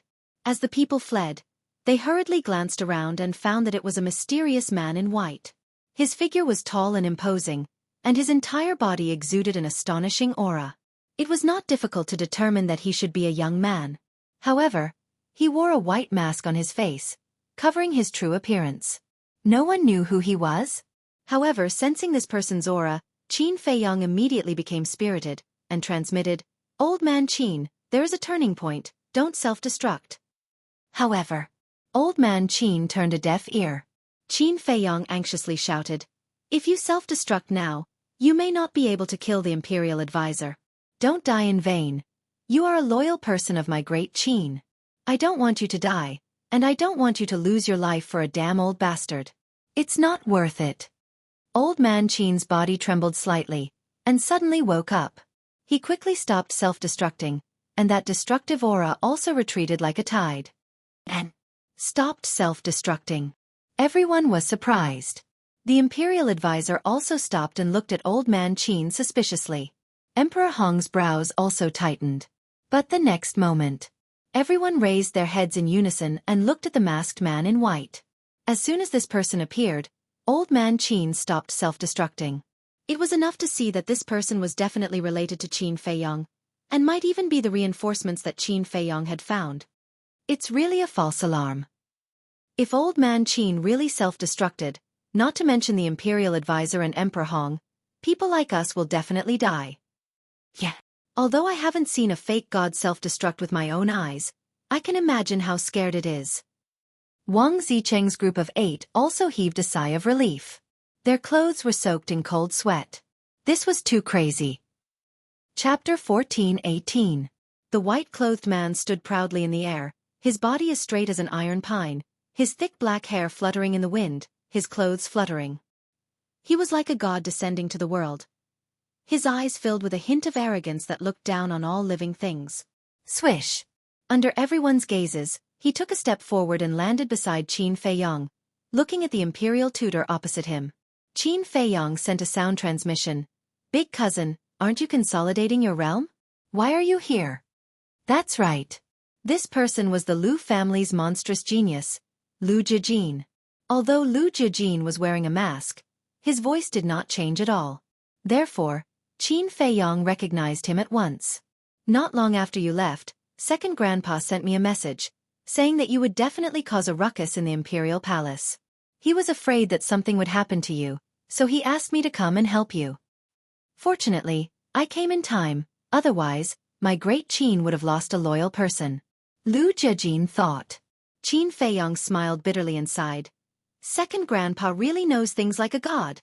Lu Jijin smiled, looked at the Imperial tutor and said coldly, I don't want to talk nonsense with you, immediately withdraw your pressure, or else I will flatten your imperial city. This was a completely commanding tone. Impudent. Emperor Hong was furious. Lu Jijin said arrogantly, so what if I am impudent? I have the capital to be impudent, because as long as I am willing, I can destroy your great Qin Empire in an instant. Domineering. Everyone's hearts trembled. Who was this, to actually dare to show such an arrogant side in front of Emperor Hong? Emperor Hong's face was as gloomy as water. So lively. Suddenly, another mocking voice sounded. 2 figures flew out from the space-time gate, flying above the Imperial Palace like lightning. Lu Xingqian. Mu Chongyun. Emperor Hong's gaze turned, looking at the two gloomily. This is not good. The Imperial tutor muttered, ignoring old Qin, quickly rushed to Emperor Hong's side, looking at Lu Xingqian and Mu Chongyun vigilantly. Seeing this, Old Man Qin quickly flew to Qin Feiyong's side. Lu Xingqian chuckled and said, I just received news that someone is bullying Qin Feiyong, so I came to see who has the guts to bully this Lu Xingqian's brother. Lu Xingqian and Qin Feiyong have such a good relationship? Have they already reached the stage where they call each other brothers? Everyone was shocked. First, there was an arrogant and mysterious man. Now, there was Lu Xingqian leading reinforcements. Qin Feiyong's backer was not simple at all. Emperor Hong said in a solemn voice, This is my great Qin's family matters. You all don't have the qualifications to interfere. You hurt my brother and I can't intervene? Do you think you're the god of creation? Lu Xingqian laughed disdainfully. He glanced at Lu Jijin curiously, then looked at Emperor Hong and said, Didn't you hear what this brother said just now? Immediately put away your tortoise's might, or I'll get angry. If I get angry, your great Qin will really be finished. Emperor Hong glanced at Lu Jijin and Lu Xingqian, his expression uncertain. Lu Xingqian raised his eyebrows and said, Looks like you have to force me to make a move. Chongyun, immediately go and call your big brother out of seclusion. Yes. Mu Chongyun responded respectfully. He smiled coldly at Emperor Hong and turned to rush towards the spatial gate. Mu Chongyun's big brother was naturally Mu Chongfeng. The two brothers were both supreme existences at the peak of the false god realm. Damn it! Emperor Hong clenched his fists and quickly withdrew his pressure. Lu Xingqian laughed mockingly and said indifferently, Come back. He's still tactful. There's no need to alarm your big brother. Hearing this, Mu Chongyun turned in the air and landed beside Lu Xingqian. Emperor Hong swept his gaze across the group of people and said gloomily, Can you all scram now? We don't dare to leave now. You're too despicable. What if you attack Brother Qin again after we leave? Don't make any promises to us. We won't believe you. Because of what happened before, the people below have already told me. You clearly agreed to Qin Feiyong's conditions, but in the end, you went back on your word. You even said that you would place righteousness above family. Such a hypocritical thing, only a shameless old thing like you can do it. So your credibility with us is already zero. Lu Xingchen mocked. Then what do you want? Emperor Hong said angrily. Lu Xingchen laughed and said, that depends on Brother Qin. He can do whatever he wants. Emperor Hong looked at Qin Feiyong. Qin Feiyong's eyes flashed with a cold light and said, you didn't expect that the situation would change so quickly, right? Emperor Hong clenched his fingers tightly, making cracking sounds. Humph! How can such a lively scene be missing from my main pagoda? At this time, another hoarse cold snort sounded in the sky. Main pagoda. Everyone was shocked and hurriedly looked over. They saw an old man rushing out of the space-time gate. His aura incomparably powerful.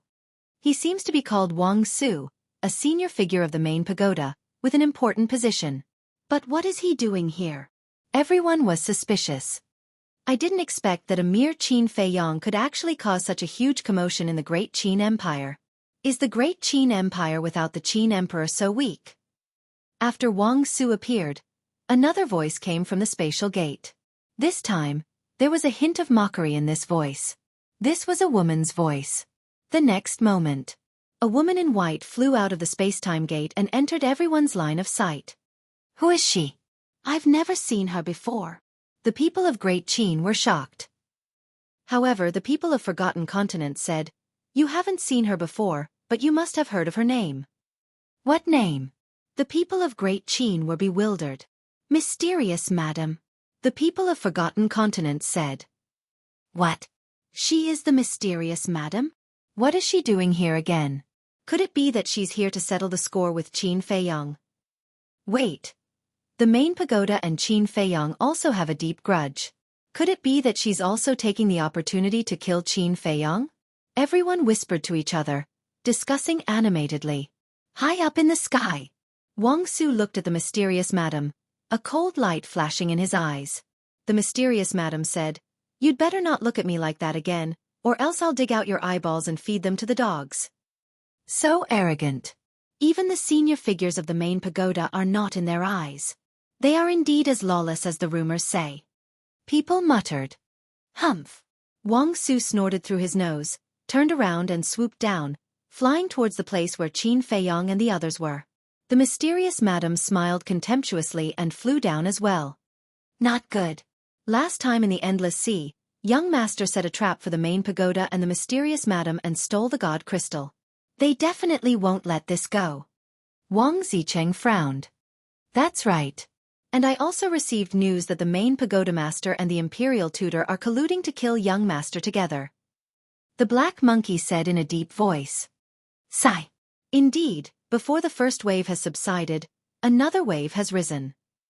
Young master's situation will probably be even more dangerous than before. The 8 of them were all worried. They really wanted to help. But facing the main pagoda, the mysterious madam, and a colossus like Great Qin, they wanted to help but were powerless.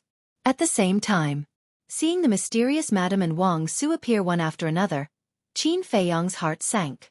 Let's not talk about Wang Su first, let's talk about the mysterious madam. He understood this woman quite well. She was a person who would not take revenge. The most important thing was, behind this woman, in addition to the teacher of the Miss of the Dragon Phoenix House, there was also a peak false god that even Mu Chongyun was afraid of. Swish! Wang Su and the mysterious madam descended one after another. The mysterious madam immediately looked at Qin Feiyong, the anger in her eyes undisguised. Qin Feiyong couldn't help but panic in his heart, and said, Big cousin, this woman is not a good person, let's retreat. Lu Jiajin nodded. But the mysterious madam knew Qin Feiyong too well, and instantly saw through Qin Feiyong's plan, and said coldly, Boy, if you dare to move, I will slaughter the people of Great Qin. Qin Feiyong's eyes trembled. He never doubted what the mysterious madam said. The imperial tutor looked at Qin Feiyong coldly and said, Emperor Hong, the situation has reversed, and it's on our side. What do you mean? Emperor Hong was surprised. The main tower and that woman have a deep hatred with Qin Feiyong, and they also have a grudge with the Mu family. So I concluded that they must have come to help us this time, the imperial tutor secretly said. That's really good news. Emperor Hong was overjoyed. Looking at the mysterious madam and Wang Su, he cupped his hands and said with a smile, "This old man is the son of the Qin Emperor Qin Hong." The mysterious madam glanced at Emperor Hong and said, "Since you are the son of the Qin Emperor, you are also Qin Feiyong's elder, but why did you make such a fuss?" "It's a long story. These years he has done evil things in the great Qin, but this old man couldn't bear to do anything to him, but he turned this old man's patience into capital. This time, it's even more excessive. Not only did he kidnap the emperor, but he also killed 5 of my great Qin's marquis, causing the anger of both men and gods. This old man couldn't help it, so he hardened his heart and planned to put justice before family. But who would have thought that he actually had so many henchmen? The existence of this child is really a shame of my great Qin." Emperor Hong sighed. "This Qin Feiyong really deserves to die." The mysterious madam nodded, killing intent flashing in her eyes. Seeing this, Emperor Hong and the imperial tutor were relieved. Wang Su and the mysterious madam were here to kill Qin Feiyong. But at the same time, hearing Emperor Hong's words, old man Qin was unable to restrain his anger and roared, "Emperor Hong, please touch your conscience when you speak. The one who should touch your conscience and repent is you. You are the pillar of my great Qin, but you are in cahoots with Qin Feiyong. Are you worthy of our trust in you?" Emperor Hong rebuked angrily. Old man Qin was mad with hatred. Qin Feiyong reached out to hold old man Qin down, and comforted him. "Don't talk nonsense with him, it's useless."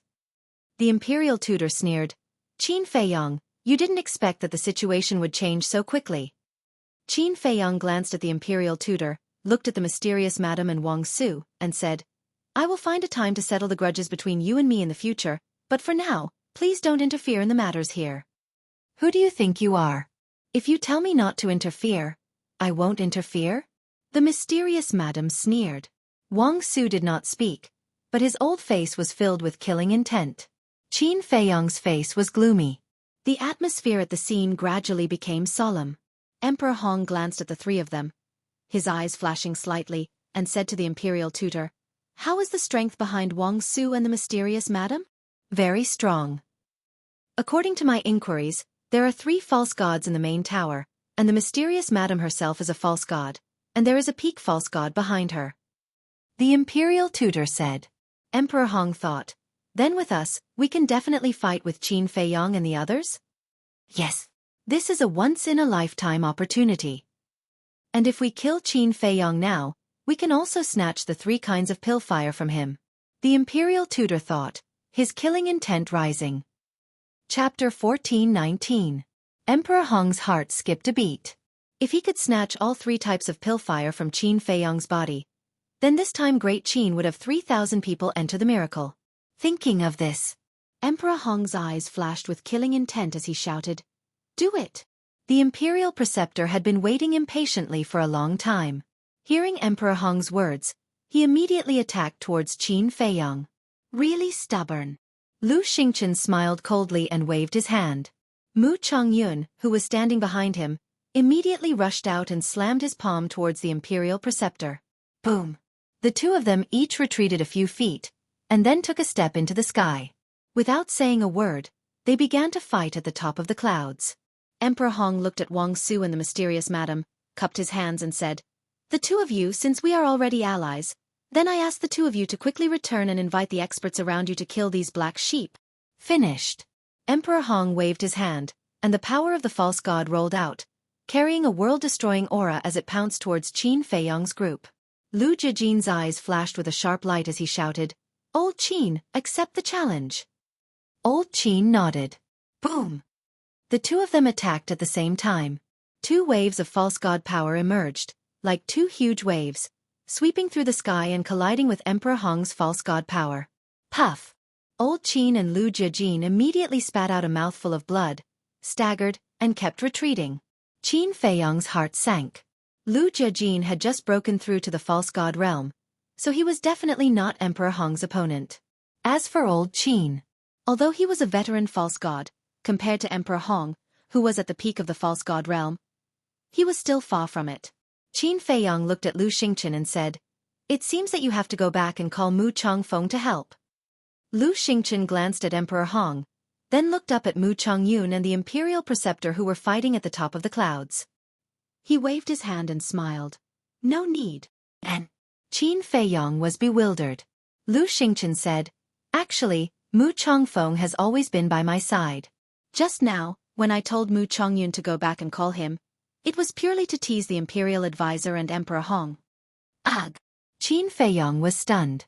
Had he always been by Lu Xingchen's side? Why didn't he see Mu Changfeng? But very soon, Qin Feiyang was suddenly enlightened. Mu Changfeng should be in Lu Xingchen's spatial divine item. Emperor Hong repelled Old Man Qin and Lu Jiajin with one move, and his confidence immediately soared.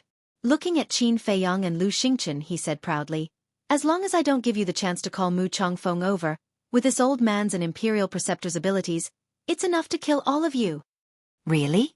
Lu Xingchen smiled playfully. Before he finished speaking, an old man appeared in front of Lu Xingchen out of thin air. Who else could it be but Mu Changfeng? Sure enough, he's inside the spatial divine item. Qin Feiyang muttered, "How is this possible?" Emperor Hong's face was filled with disbelief. Lu Xingchen sneered, "I, Lu Xingchen, have never done anything that I am not sure of. Since I will bring Mu Changyun here, I will naturally bring Mu Changfeng along as well." Emperor Hong said in shock and anger, "Then before, why did you let Mu Changyun go back?" "I was just teasing you. Did you really take it seriously?" Lu Xingchen laughed mockingly, looked at Mu Changfeng and said indifferently, "You know what to do." Mu Changfeng nodded, looked at Emperor Hong and said, "A father's debt is repaid by a son. Today, you will pay for the sins your father committed." Boom! After he finished speaking, a monstrous killing intent shot out from Mu Changfeng's eyes. "Damn it!" Emperor Hong cursed, raised his head to look at Wang Su and the mysterious lady, and roared, "What are you still standing there for? Go back and call for help." However, whether it was Wang Su or the mysterious lady, they were both indifferent, as if they didn't hear anything. "What's going on?"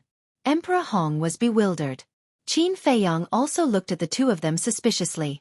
The mysterious lady glanced at Qin Feiyang, looked down at Emperor Hong condescendingly, and said indifferently, "Who said I would make a move?" Emperor Hong was taken aback and said, "Don't you have a grudge with Qin Feiyang?" The mysterious lady said contemptuously, "I do have a grudge with Qin Feiyang, but I didn't say that I would help you kill him. It's you who thinks you're smart, who thinks that I'm your ally." For a moment, Emperor Hong's mind was in a mess. At the same time, when the Imperial Advisor heard the mysterious lady's words, his face also changed. How could this be? An uneasy premonition arose in his heart. He hurriedly pushed Mu Changyun away with his palm and landed beside the Imperial Advisor. He looked at the mysterious lady and said, "You're not here to kill Qin Feiyang, then what are you here for?" "Me." The corner of the mysterious lady's mouth lifted and said, "I'm here to protect him." "What?" Emperor Hong and the Imperial Advisor were dumbstruck. In the distance, Wang Zicheng and the rest also looked at each other. Qin Feiyang himself also had a look of astonishment. Lu Xingchen, Mu Changyun, Mu Changfeng, and Wang Su also had faces full of astonishment. Clearly, they did not expect that this woman was actually here to protect Qin Feiyang. Especially Wang Su and Lu Xingchen, three people. Because they all knew that Qin Feiyang had snatched the divine crystal from the mysterious lady's hands in the endless sea. Logically speaking, with the mysterious lady's personality, she would definitely find Qin Feiyang to settle the score. But now, she actually wanted to protect Qin Feiyang instead? What was this woman thinking? After the Imperial Advisor came back to his senses, he looked at the mysterious lady and said, "Didn't you say before that Qin Feiyang really deserved to die? Why do you still want to protect him?" Deserves to die is one thing, and protecting him is another. In short, with me here today, no one can even think of hurting a single hair on his head," the mysterious lady said domineeringly. Everyone's heart trembled. This tone, this attitude, was enough to show that she was determined to protect Qin Feiyang. "What kind of trick are you playing this time?" But Qin Feiyang had an indescribable irritation in his heart. If it were someone else he might not think too much. But this woman, he knew too well that she would never do anything that would not benefit her. But why? No matter how he thought about it, he couldn't figure it out. What about you? The imperial advisor looked at Wang Su again. Wang Su glanced at the mysterious lady, looked at the imperial advisor and Emperor Hong, and said, "This old man is also under the orders of the chief tower master to protect Qin Feiyang." What? This time? Everyone was completely dumbfounded. The mysterious lady came to protect Qin Feiyang, which was understandable. After all, in the Forgotten Continent, the mysterious lady had repeatedly helped Qin Feiyang. But why did the chief tower also want to protect Qin Feiyang? What was going on here? Why did all the super forces suddenly stand together with Qin Feiyang? In the distant void, Wang Zicheng and the others were also dumbfounded. The big barbarian bull muttered, "Do you think that the young master paid a huge price to buy them off?" It doesn't look like it. If the young master really bought them off, then he wouldn't have been so nervous just now. Wang Zicheng shook his head. Then what's going on? The chief tower master is such a hypocrite. How could he let go of his grudges to help the young master? Did the sun rise from the west? The 8 of them were puzzled. Not only them, but the others also couldn't figure it out. However, everyone knew that the situation had completely tilted towards Qin Feiyang. The chief tower, the mysterious lady, the Mu family, and the mysterious masked man, the 4 forces had joined forces to protect Qin Feiyang. Qin Feiyang took a deep breath and temporarily put down the doubts in his heart. Looking at the imperial tutor and Emperor Hong, he smiled and said, "This situation is really changing rapidly. So quickly, it's leaning towards me again. Don't you think it's funny?" The two's faces were gloomy to the extreme. They couldn't understand what kind of charm this Qin Feiyang had. It actually made the Mu family, the chief tower, and the mysterious lady would rather let go of their hatred to help him? Brother Qin, you're wrong. The situation has always been on our side. Just now it was just their wishful thinking, a play of their own foolishness. Lu Xingchen chuckled. Cut the crap. The mysterious lady glared at Qin Feiyang and Lu Xingchen, and said coldly, "Qin Feiyang, just say it, what do you want to do next?" Lu Jiajin said, "Why don't we join forces to kill the imperial tutor, Emperor Hong, and the little prince, and push you to the throne of Great Qin?" "That's a good idea." I raised both hands in agreement. Lu Xingchen said with a smile. Hearing their conversation, the imperial tutor and Emperor Hong couldn't help but feel panic in their hearts. Several super forces were standing behind Qin Feiyang. If Qin Feiyang really had this idea, then no one would be able to stop him today. Qin Feiyang looked at Emperor Hong in silence. The imperial tutor's heart stirred, and he sent a sound transmission. "Lord Emperor Hong, looking at Qin Feiyang's eyes, it seems like he still has some feelings for you? Why don't you use this to get him out of the Great Qin Empire?" Emperor Hong frowned. The imperial tutor continued to instigate. "Now, this is the only way to resolve this calamity. I've lived for so many years, but this old man has never been in such a sorry state before. I really deserve to die." Killing intent flickered in Emperor Hong's eyes as he looked at Qin Feiyang and said, "If you still think of me as your great-grandfather, immediately take these lackeys of yours and scram out of the Great Qin Empire. Never come back." "This again? Do you really think that you're very important in my heart?" Qin Feiyang was so angry that he laughed. Emperor Hong also flew into a rage out of humiliation. "When I looked at you just now, I was just sympathizing with you, because you're like a pitiful worm right now. Also, Great Qin doesn't belong to you alone. If I want to stay, I'll stay. If I want to leave, I'll leave.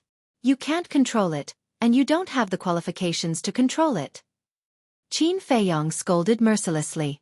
Emperor Hong could no longer hold back the anger in his heart as he roared, "Great Qin was single-handedly built by my father. What does it have to do with an abandoned son like you?" "Abandoned son?" Qin Feiyang's body and mind trembled, and his hands involuntarily clenched tightly. The hatred and anger that had accumulated for many years in his heart was completely ignited because of Emperor Hong's words. "Too much," Lu Jiajin muttered. Being abandoned by the emperor was the pain of Qin Feiyang's life. It even left a scar in his heart that was difficult to heal. Emperor Hong's words undoubtedly tore open this scar mercilessly, making Qin Feiyang's heart drip with blood. Lu Jiajin turned his head to look at Qin Feiyang. Looking at Qin Feiyang's pained expression, A monstrous rage rose in his heart. There are some things that are inconvenient for you to do, so let me do it.